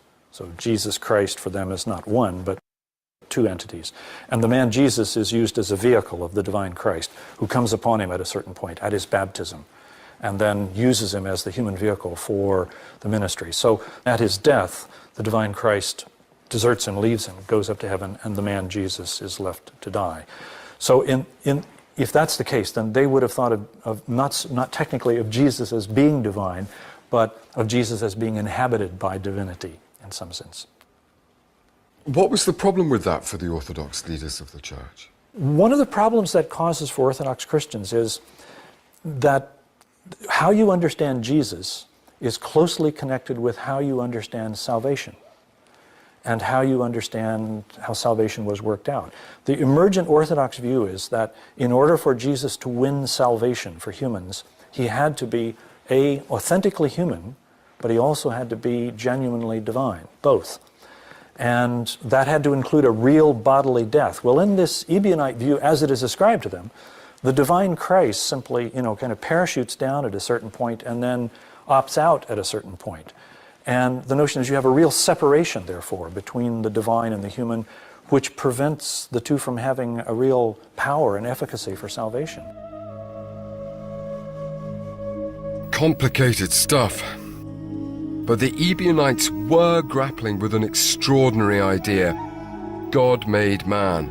And perhaps it's precisely the complexity of the concept that explains why Gospels like those of the Ebionites and the Docetists were still circulating during the 3rd and 4th centuries.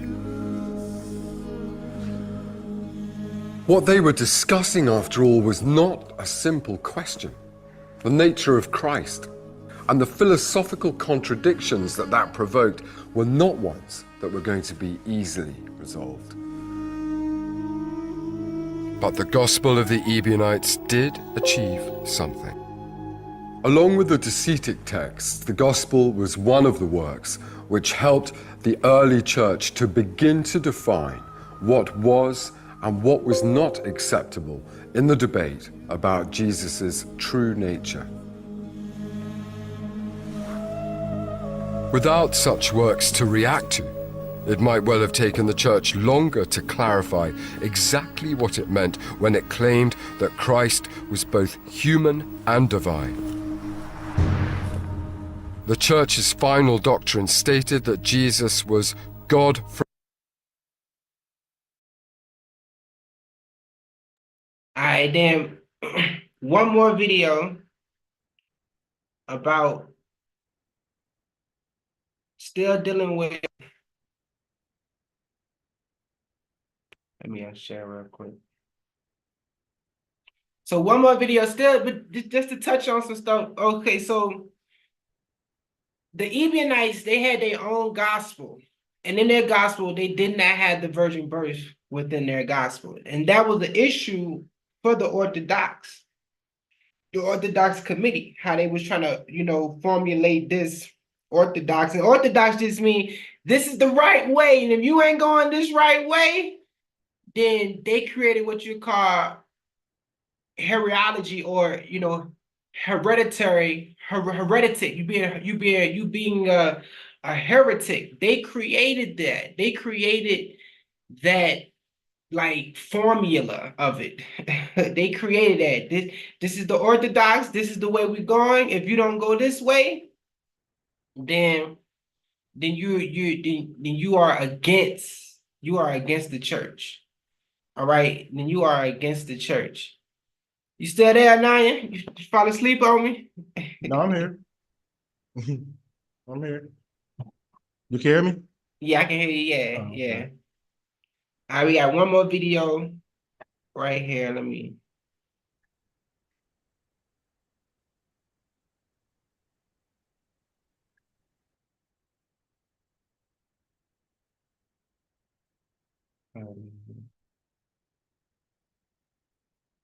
Start at 15.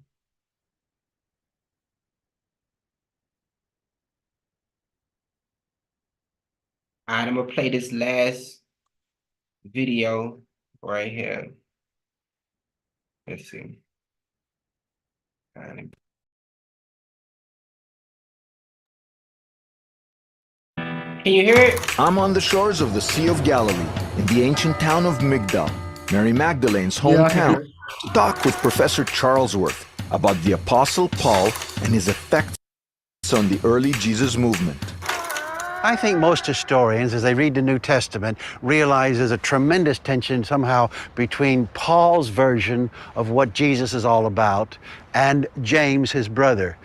Paul wants to go to the Gentiles. He is going to go to the non-circumcised, whereas James and Peter are going to the circumcised. Paul is saying you don't have to be circumcised. You don't have to have a perception of Torah. Jesus has replaced Torah, whereas it looks like James is stressing morality, the same stress on purity that Jesus and his followers had.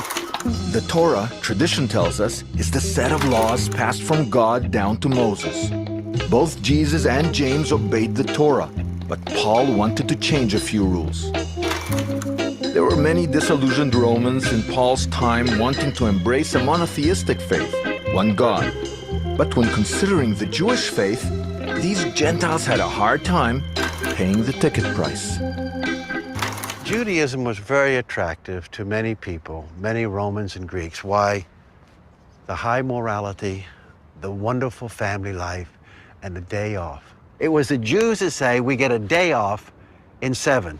Wow, that's neat. But to ask me to, as a Roman, to be circumcised, forget it, buddy. No way. And so Paul threw that rule out, along with eating kosher and 611 other commandments that he believed didn't apply. Believe in Jesus, he said, and that's enough. You don't have to keep the Torah. So if you want to say it, Torah observers versus non-Torah observers. But if Paul doesn't break down the barriers that kept Judaism becoming powerful in the Gentile world, we probably would never be standing here and talking about Paul and James and Jesus. I mean, Christianity might never have taken over the world. I don't think it would have. Paul took Jesus' message out of its original Jewish home. You need a rest, Paul. I'll think about it. He then injected it into Gentile popular culture. And when it came time to assemble the first standard Christian Bible, the Gentiles ignored the Judeo-Christian Gospels. Not many people today, and even not many scholars, know that the Jewish Christians, the Judeo-Christians, had Gospels, the Gospel of the Ebionites, the Gospel of the Hebrews, the Gospel of the Nazarenes, and other Gospels. These are what we call Jewish Christian Gospels. These are lost. Why are they lost? Perhaps the powerful community that became the church did not want them. They didn't put them in the New Testament, and probably they destroyed them. As the Pauline followers of Christianity were establishing the church, they were writing the Judeo-Christians out of their Bible. They emphasized the supernatural divinity of Jesus and did not accept the Judeo-Christian belief that Jesus was a mortal man, a Messiah, but not a God. And there were pressures coming from the Jewish side as well. Even though the Judeo-Christians honored the complete Torah, including the 613 rules Paul had chucked out, it wasn't long after the deaths of Jesus and James that the JC bunch was getting booted from the synagogue.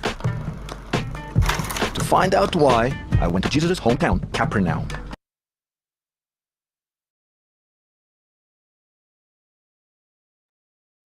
All right, so as we can see that these people, it was in it, even in the King James 1611, you have the scribes, the scholars that put together, you know, the KJV 1611, they mentioned that the Roman Catholic Church was burning books, was opposition into the Protestants also, which King James was the Protestant.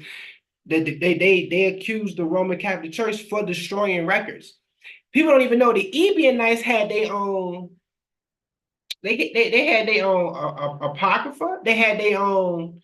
They had their own Septuagint, right? Septuagint. Yeah, the Ebionites had their own Septuagint.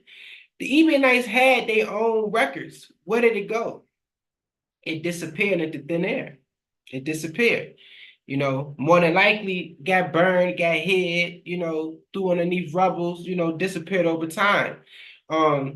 That's what took place. So it's interesting, but I do want to touch on some stuff dealing with some Ebionite records that we can read and go to. All right. So let me check this out real quick. Let me share my screen real quick. So now going into the writings of the Ebionites, how can we get some writings of the Ebionites? All right. Can you read right here where it say writings at, bro? Right here. Yeah. No writings of the Ebionites have survived outside of a few quotes by others, and they are in uncertain form. The recognitions of Clement and the Clementine homilies. 2 3rd-century Christian works are regarded as general scholarly consensus as largely or entirely Jewish Christian in origin and reflect Jewish Christian beliefs. The exact relationship between the Ebionites and these writings is debated, but Athanasius' description of some Ebionites in Panarion 30 bears a striking similarity to the ideas in the recognitions and homilies. Scholar Glenn Allen Koch speculates that Athanasius likely relied upon a version of the homilies as a source document. Some scholars also speculate that the core of the Gospel of Barnabas beneath a polemical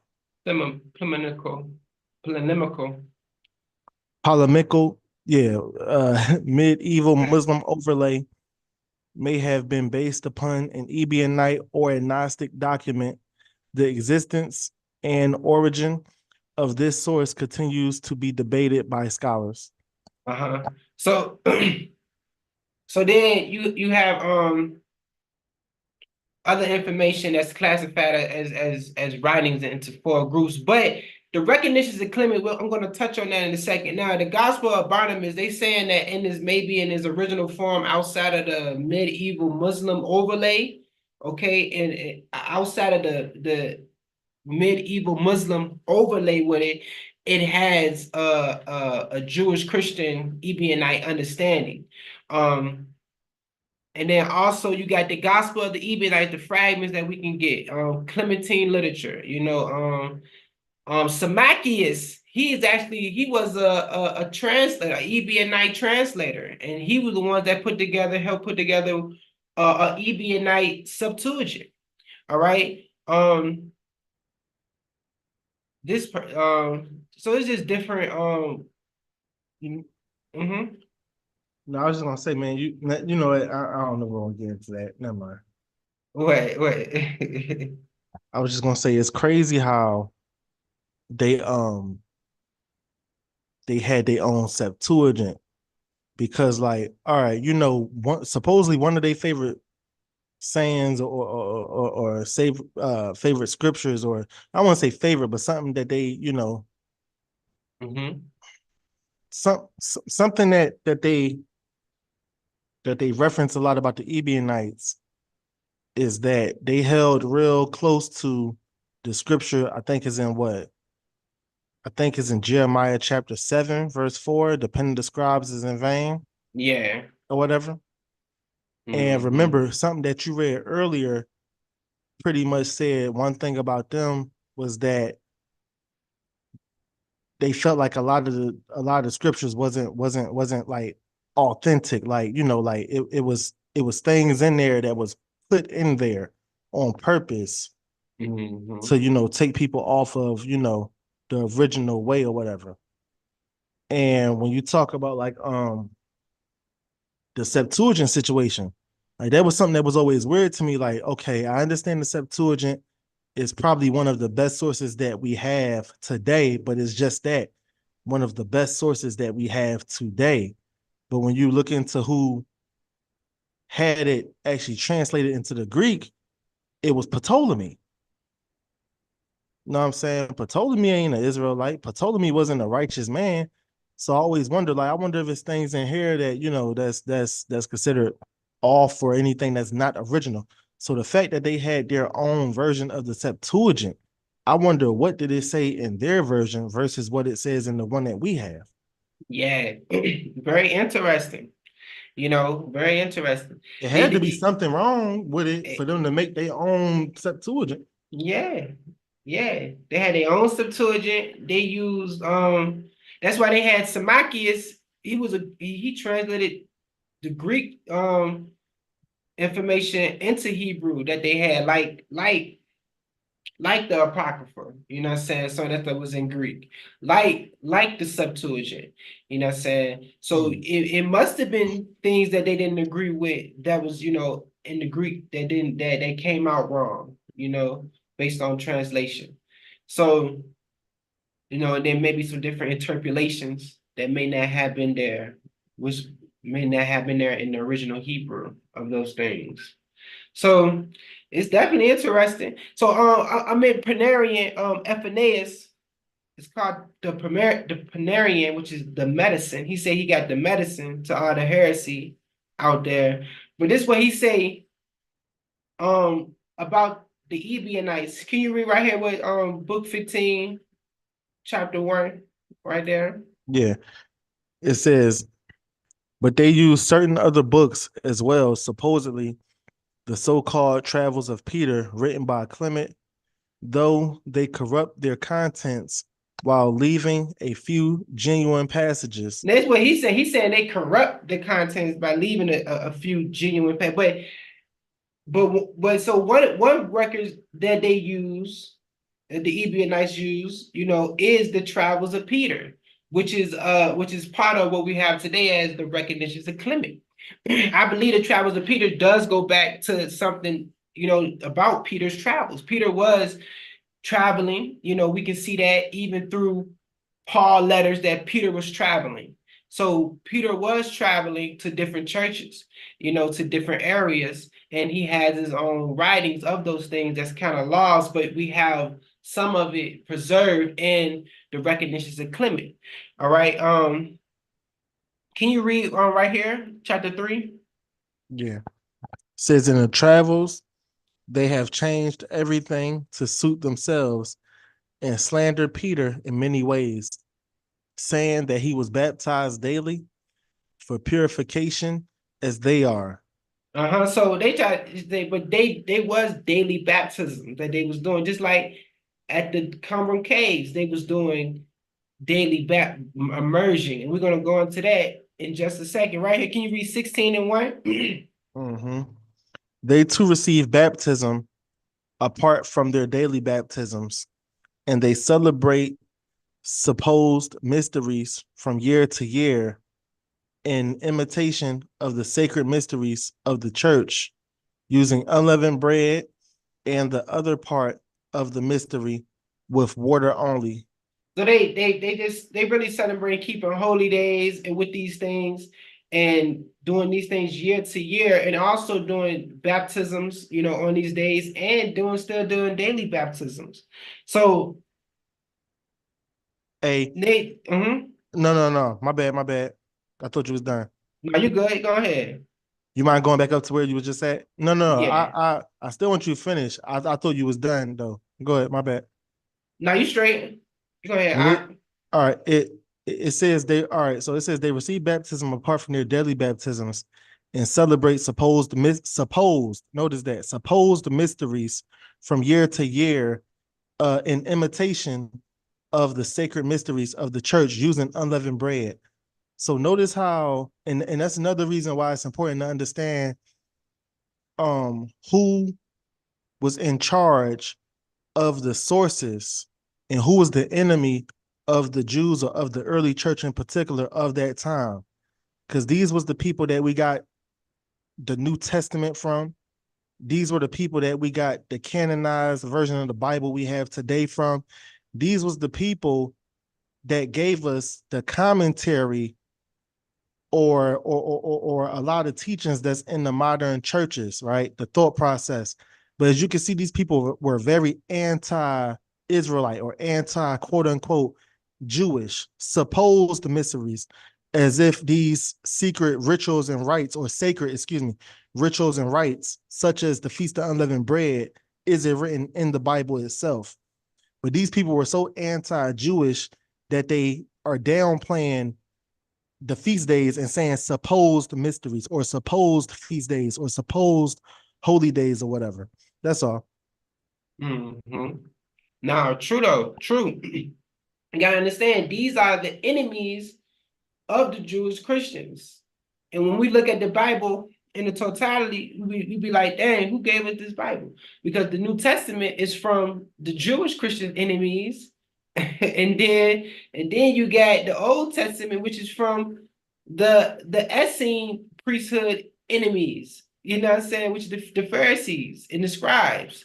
Okay, because that's the Old Testament that we have.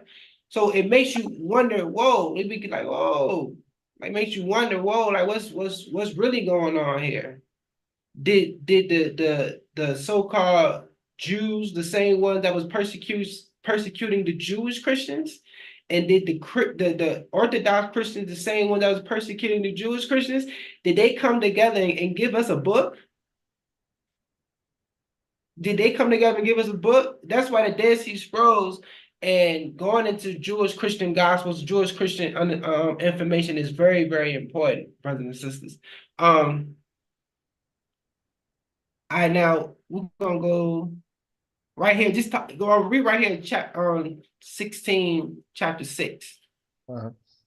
It says they speak of other acts of apostles, in which there is much thoroughly and pious material, and from them arm themselves against the truth in deadly earnest. They lay down certain accents and instructions in the supposed accents of James, as though they were giving orders against the temple and sacrifices, and the fire of the altar, and much else that is full of nonsense. So they speak of a different acts. The Ebionites have a different acts, okay, which is dealing with, like it says, the recognitions of Clement. It has a sense of James in there. The sense of James in there is about, things that took place 7 years after the Messiah rose and left and went to the heavens, got exalted. So it's 7 years after the Messiah got exalted and left. The 7 years, of the church after the Messiah. And it starts there, and it gives you a different narrative than what we have in our modern day book of Acts. That's an Orthodox book of Acts that clearly, magnifies Paul ministry, and fabricates things. But they speak, but the Ebionites, they speak about different acts. They have a different acts. And this acts actually is it's coming from the sense of James, and is actually have historical material in there of the church. Okay, and that we see parts of that in the and some of that is preserved within the recognitions of Clement. All right, so now what I'm gonna read this in Irenaeus. This Irenaeus right here. This is chapter, I forget, I don't know what chapter this is. I want to say 15 or something. But this is he's refutation of the Ebionites who disparage the authority of Saint Paul from the writings of Saint Luke. Okay, why do they disparage the authority of Paul, Paul from the writings of the author of quote unquote the author Luke writings? Because and that author, what they say is Luke, but that author right there, because the author never says he's Luke. They just put the Orthodox just put that name on there. But that author, who is the author of Acts and the author of the Gospel of Luke, that author in Acts magnifies Paul authority, gives Paul the authority. And the even they're like, oh no, they don't, so they don't deal with that book of Acts. They don't deal with that book of Acts because they don't agree with how that author gives the authority to Paul and magnifies his mission like it was a part of the mission of the Jerusalem church. All right. Can you read this right here? Chapter 1. Yeah.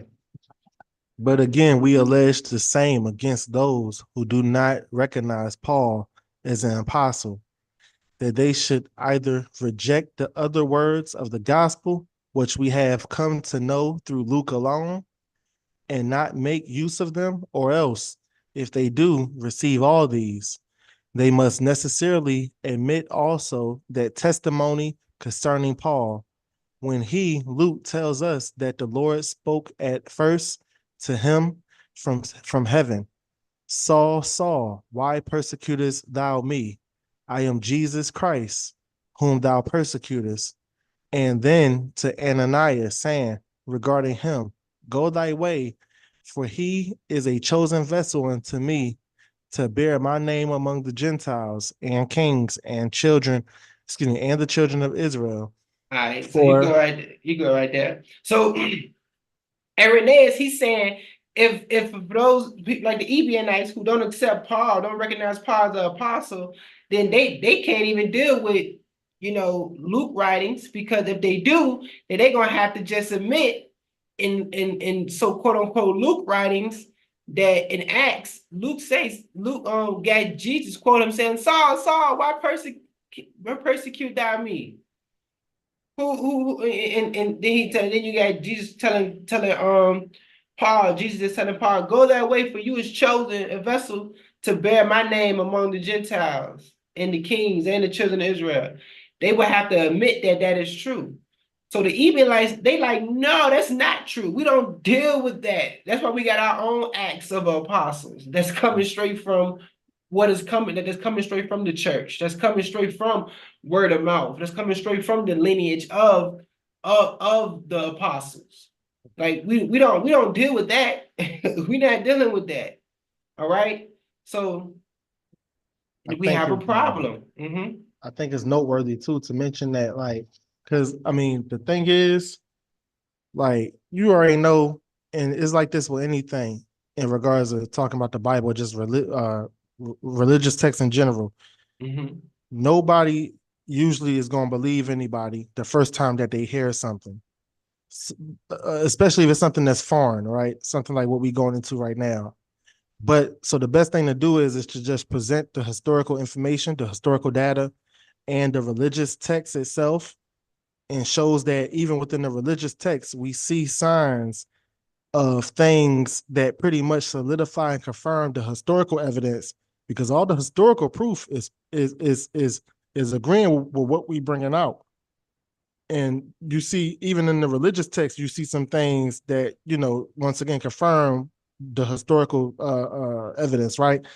So it's like, it's bringing awareness.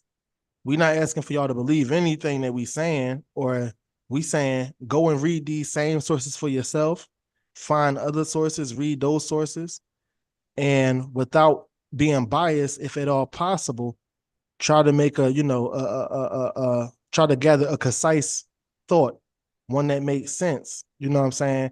And see what you come up with this whole, Ebionite situation versus Paul situation, or just who was the Ebionites in general. And another thing is, think about this. Paul always said, I lie not. Paul always said he was always fighting to try to prove himself to be an apostle amongst his own converts in Corinth. Matter of fact, if I'm not mistaken, he said that his works in Corinth, the fact that it was a church in Corinth, they was his proof of apostleship. So you had people questioning his apostleship, not just his own church, but even people that was going in the areas his church was at and trying to tell them that brother not an apostle. Once, just like Brother Palau said earlier, Paul, I'm a Hebrew of Hebrews, from the tribe of Benjamin, circumcised on the 8th day, a Pharisee of Pharisees. Why is he naming all these so-called accolades like he's trying to prove something, unless you have other people that's saying the opposite about him? Even when you talk about why is it that, when Peter come around, or Cephas, they get a special type of treatment, but when I come around, I don't get that same treatment. Why is it y'all treating Apollos one way, but y'all treating me a different way? Why is it that Paul is telling you that you have people that's teaching another Christ? That shows you that it was Christians that was the opposition of Paul. It wasn't Pharisees and Sadducees. Even when you talk about the circumcision situation, for those of y'all that do understand that Paul was against circumcision, if y'all want to believe him, that's fine, but understand he was against circumcision. If y'all understand Paul the way that Paul wanted to be understood, if y'all read his own text for what it says, he was against circumcision, right? But the reason why I brought that up is because, like, I, I forgot what I was about to say, man. But You going in, man? You was going in, I man. forgot what I was saying. Now All right, the you last was, thing I said another Christ. Then I Mhm, brought up the circumcision situation. mhm. Oh, I think I know what I was gonna say. Oh, okay, yeah, that's what I was gonna say. Listen, we see Paul talk about circumcision, and we see him talking about people coming down to spy out the liberty that him and his church have in Christ, right? But we always try to associate those people with Pharisees, because sometimes the text in the book of Acts does say Pharisees, if I'm not mistaken. But when you really look into it, it's not talking about Pharisees. It's talking about church members that believe in Christ, in particular, people who are coming down from James to try to correct the things that Paul is teaching that is off, right? Now, remember this, the Pharisees were not Judaizers. The Pharisees did not deal with converting Gentiles into Judaism. They didn't really care about that, right? Matter of fact, a lot of the Pharisees, the ones that were Israelites, they didn't care about their own brothers coming back into the fold, be it Northern Kingdom or Southern Kingdom, who had fell to Hellenization during the Maccabean time frame, right? 164 BC, right? The Sadducees didn't care about Judaizing. The people that cared about Judaizing were the Christians. Remember, Christianity is all exclusive. Anybody can be a part of Christianity. I'm talking about ancient Christianity. Same thing for modern Christianity, but I'm talking about the early church. As long as you was willing to give your life to the Most High, live life as a Jew, eventually do certain rites that was, instructed for Jews to do, accept the ways of Abraham, Isaac, and Jacob, the law, statutes, and commandments, and the code of ethics, and the moral codes of the Most High, you was allowed to be a Jew. And that's what the early church was doing, and Paul was against it. That's it. He was against it. Because most Gentiles, they ain't want to get circumcised. I don't blame them. Gentiles ain't want to get circumcised. They ain't want to get circumcised, and and that's how that's that's a Jew, a Hebrew custom to be circumcised, and that's throughout Africa. That's throughout different parts, of of the world, and that's how you have. That's one way how you can identify a Jew. So now the last thing, well, before we go to the two last questions, do a rundown real quick. So what happened to the Ebionites and their gospels? All right, so who are the Ebionites? We know according to information we didn't bring out right now, you know what I'm saying? According to this information we just brought out, there's more information on this, but we just brought out small information. According to this information that we just brought out, the Ebionites are the descendants of the early church. They're like the grandchild. They like the people that left it behind. That's the people who had those the apostles' students. Okay? And the apostles' family, Christ's family, the Messiah's family. All right. That's who the Ebionites are. They are descendants of the early church. All right. Number two, what happened to the Ebionites? Where did they go? We know they migrated from Jerusalem, before 70 AD. They migrated to Transjordan. They migrated to different parts around the Transjordan area. And then eventually they kept going until what we know today as the Arab world, and this is how we have today Muslims got set up because they ran across these Ebionite fractions of group of people, okay, that was holding the faith of the Messiah and keeping Torah. All right.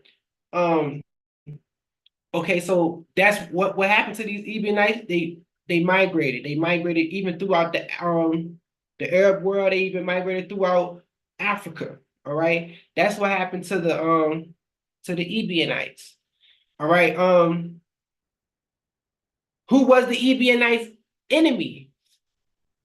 The Orthodox group, which was established based off the Pauline Gospels understanding.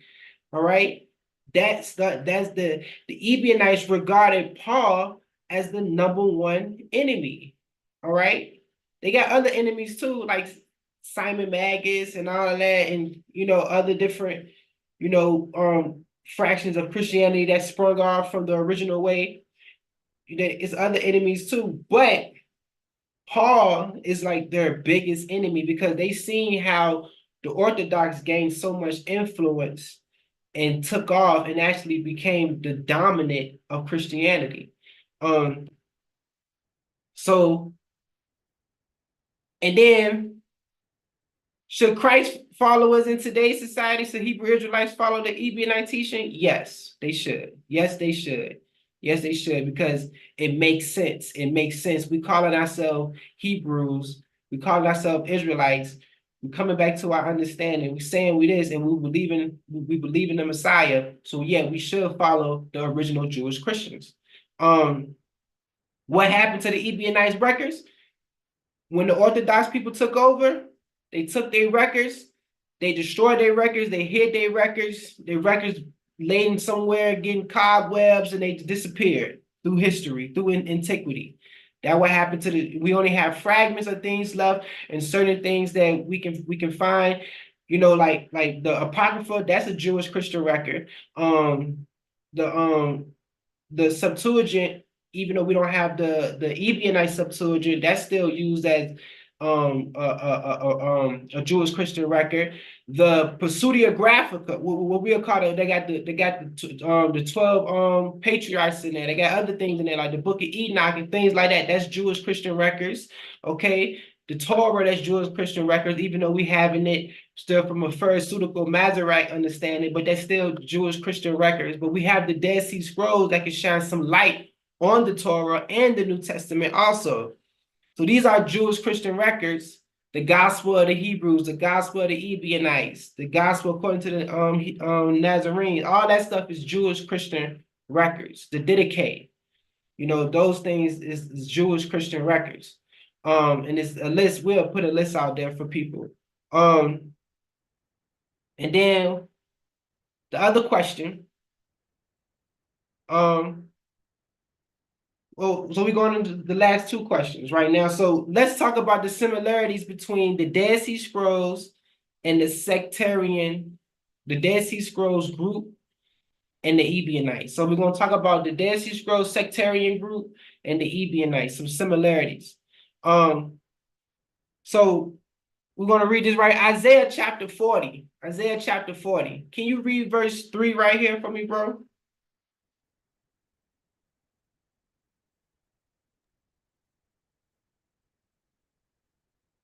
You on mute. Can you? Oh, Yeah, no, wait. Let me get, I ain't you share want my to pull screen. up Hold on, hold on, my hold on. Let Bible? me, nah, I'm about to share my screen right now. I forgot I ain't. Here we go. Here. All right, so Isaiah chapter 40, verse 3, right here. It says, "The voice of him that crieth in the wilderness, prepare ye the way of the Lord, make straight in the desert a highway for our God." So we know that's in Isaiah. So we see that right there in Isaiah. Prepare the way of the Lord. Prepare the way of the Lord.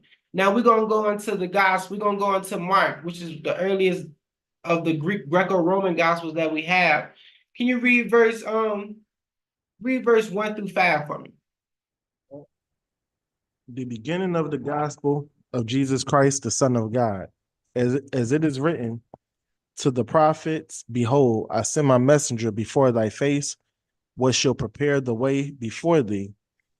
The voice of one crying in the wilderness, prepare ye the way of the Lord, maketh his paths straight. John did baptize in the wilderness and preached the baptism of repentance for the remission of sins. And there went out unto him all the land of Judea and they of Jerusalem, and were all baptized of him in the river of Jordan, confessing their sins. Okay, so you see the same thing right here. You see, all right, now this is how the gospel start off. It said, in the beginning of the gospel of Jesus Christ, the Son of God. Then you got, it say, the voice of one crying in the wilderness, prepare the way of the Lord, make his path straight. That's how the gospel start off. Okay. And all of them, even Matthew starts off, similar to this, outside of the virgin birth. John starts like this, even Luke starts like this, outside of the virgin birth. It starts with John in the wilderness, preparing the way of the Lord, what you see in Isaiah. But let's go to the Dead Sea Scrolls. We're in the Dead Sea Scrolls. We're in the community rules. Right here. This on page 109. Can you read this for me right there? That's highlighted. Yeah, it says, and when these become members of the community in Israel, according to all these rules, they shall separate from the habitation of unjust men and shall go into the wilderness to prepare there the way of him, as it is written, prepare in the wilderness the way of, is blank, that's supposed to say the Lord. It says, make straight in the desert a path for our God. Isaiah 40:3. It says, the path is the study of the law which he commanded by the hand of Moses, that they may do according to all that has been revealed from age to age, and as the prophets have revealed by his Holy Spirit. So we like, what? You read this in the Dead Sea Scrolls, that's a connection, prepare the way. So it's two groups? Is it two groups doing the same thing? Is it two groups doing the same thing? Like, what's really going on here? What's really going on? What's really going on? Because you got one in Isaiah, you got Isaiah saying this, then you got the gospel starting off like this, then you got a whole group of people going in the wilderness, making a path, making a way, and saying that they are doing this. Okay, John the Baptist, he had a group. Christ was baptized in that group. Is that the same group that we see, that we just read in the Dead Sea Scrolls? I want to show something right here. This is go back to Isaiah. Isaiah chapter 40, verse 3. Make it say, prepare the way of the Lord, make straight in the desert. The desert, this is Ava, Ava. And it say it's a sterile valley of the Jordan, and its continuation to the Red Sea, Abba, the desert. Heavy plain wilderness. The Abba Desert is actually right there by the Jordan River. That's the Abba Desert right there. So if John the Baptist is over there, he's in the same vicinity as these people in the Dead Sea Scrolls, right here, in the same vicinity, in the same area, right here. All right, and you see this. This is all through the scrolls, all through the community. The community rules. They say prepare the way, prepare the way. I'm gonna show just another one, but it's all through it. Let's see.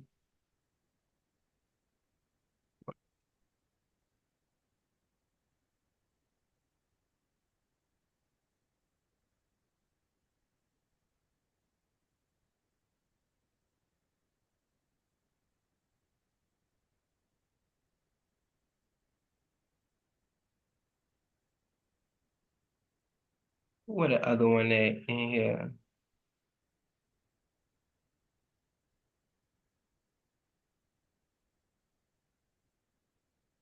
One second. All right, here we go right here.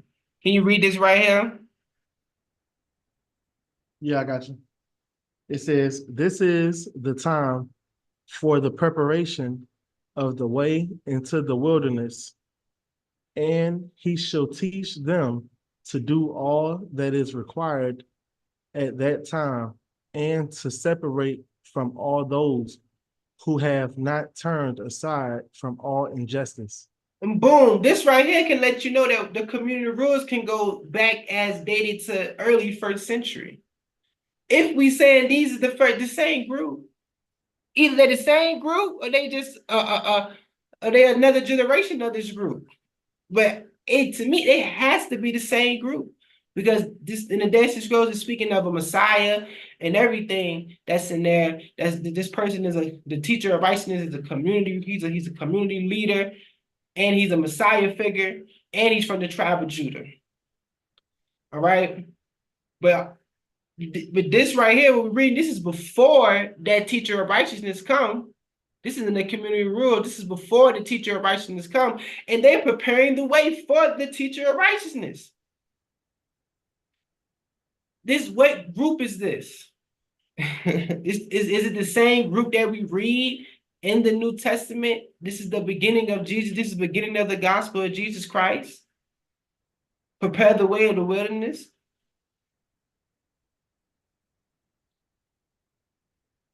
So that's interesting. Now we're gonna go to baptism. Baptism.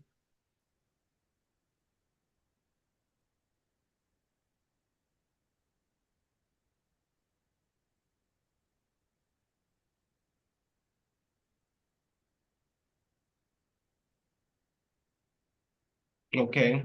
So now, one thing is the group in the Dead Sea Scrolls calling themselves to prepare the way. They saying they are the people to prepare the way. Okay.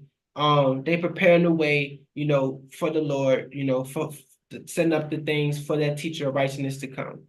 Then you got John the Baptist in his community. They're preparing the way, preparing the way. And then that's who comes up that's in John the Baptist community.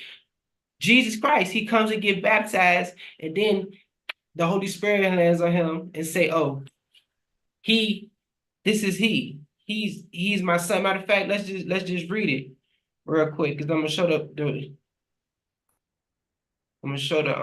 parallel.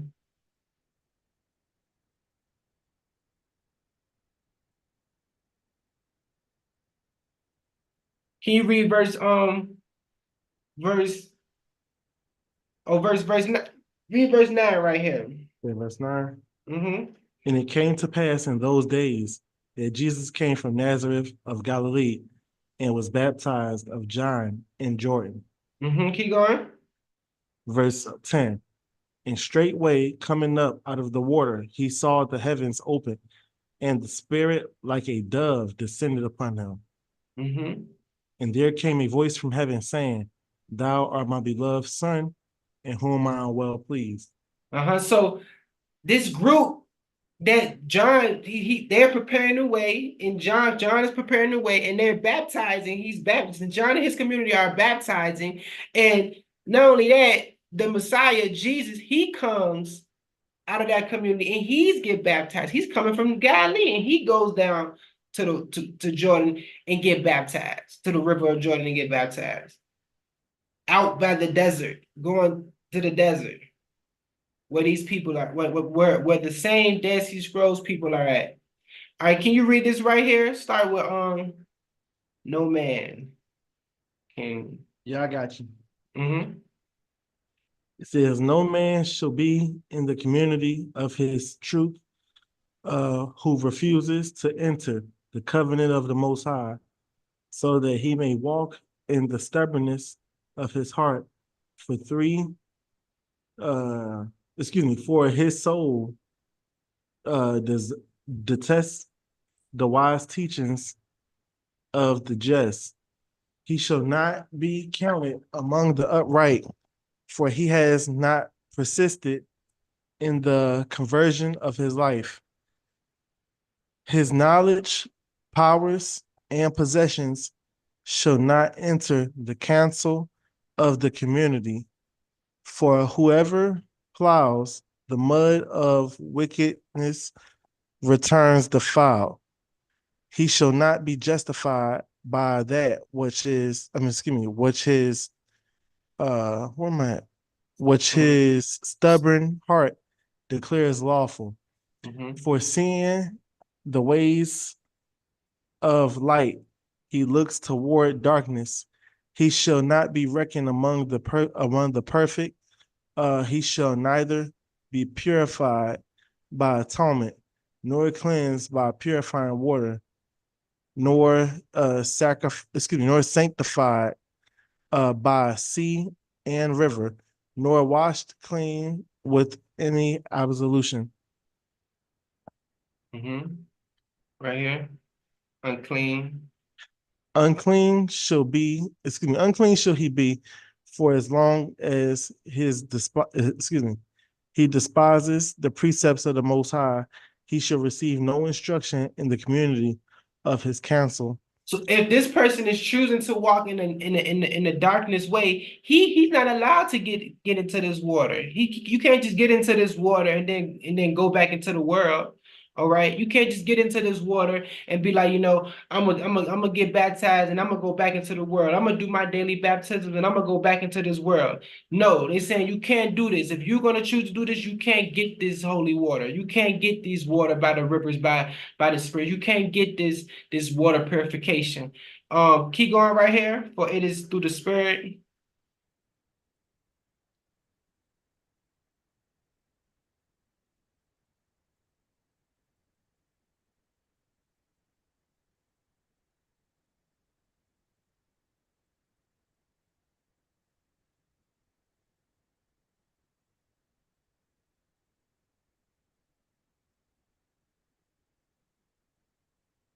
Oh, can you hear me? Yeah. Was you just calling me? Yeah. Let Hey, me bro, I'll be honest, bro. Oh, sleep. Hey, we about to be finished. Read this last paragraph right here. Read this last. Right. It says, For it is through the Spirit of true counsel concerning the ways of man that all his sins shall be expiated, that he may contemplate the light of life. He shall be cleansed from all his sins by the Spirit of holiness, uniting him with his truth, and his iniquity shall be expiated by the Spirit of uprightness and humility, And when his flesh is sprinkled with purifying water and sanctified by cleansing water, he shall be made clean by the humble uh, submission of his soul to all the precepts of the Most High. Let him then order his steps to walk perfectly in all the ways, commanding right nor to the left. Hold on, I just skipped a line. Commanded by the Most High concerning the times appointed for him, straying neither to the right nor to the left, and trespassing none his words. He shall be accepted by virtue of the pleasing atonement before the Most High, and it shall be be to him a covenant of an everlasting community. All right, so yeah, so the water baptism, just like in the Jesus movement that we see in the Greco-Roman New Testament, we see that you get into this water, and this water is like an atonement to the Most High too. And after you get baptized, you follow these laws, not straying to the right nor to the left. You know what I'm saying? And that's another connection that we see. So we see that he's preparing the way of the Lord and that baptism. All right. So, just wrapping it up. This is pretty lengthy podcast. Just wrapping it up. The last question. This is the last question, and this is just pretty much just a question. Is Christ following? Is Christ following Hebrew Israelites today? Should they follow? Are they following a watered down version of the early church? Why why is that? I would say yes, they are following a watered down version. Are the Hebrew Israelites today that's following Christ, are they following a watered down version of the early church? Yes, they are. And I blame the corruption of the Orthodox Church and of the Pharisees and Masoretes, the corruption and the scribes of the scriptures, how they corrupted scripture. So, but now you got anything else? If you got anything you want to say, bro, we're gonna wrap this up, man. No, I'm The toast and I'm good, done. man. Better keep my eyes open. But we gone. So this was a lengthy podcast, but look over the information on this information and restate this information. It's some very good information we just brought out tonight. And y'all have a blessed night. Shalom.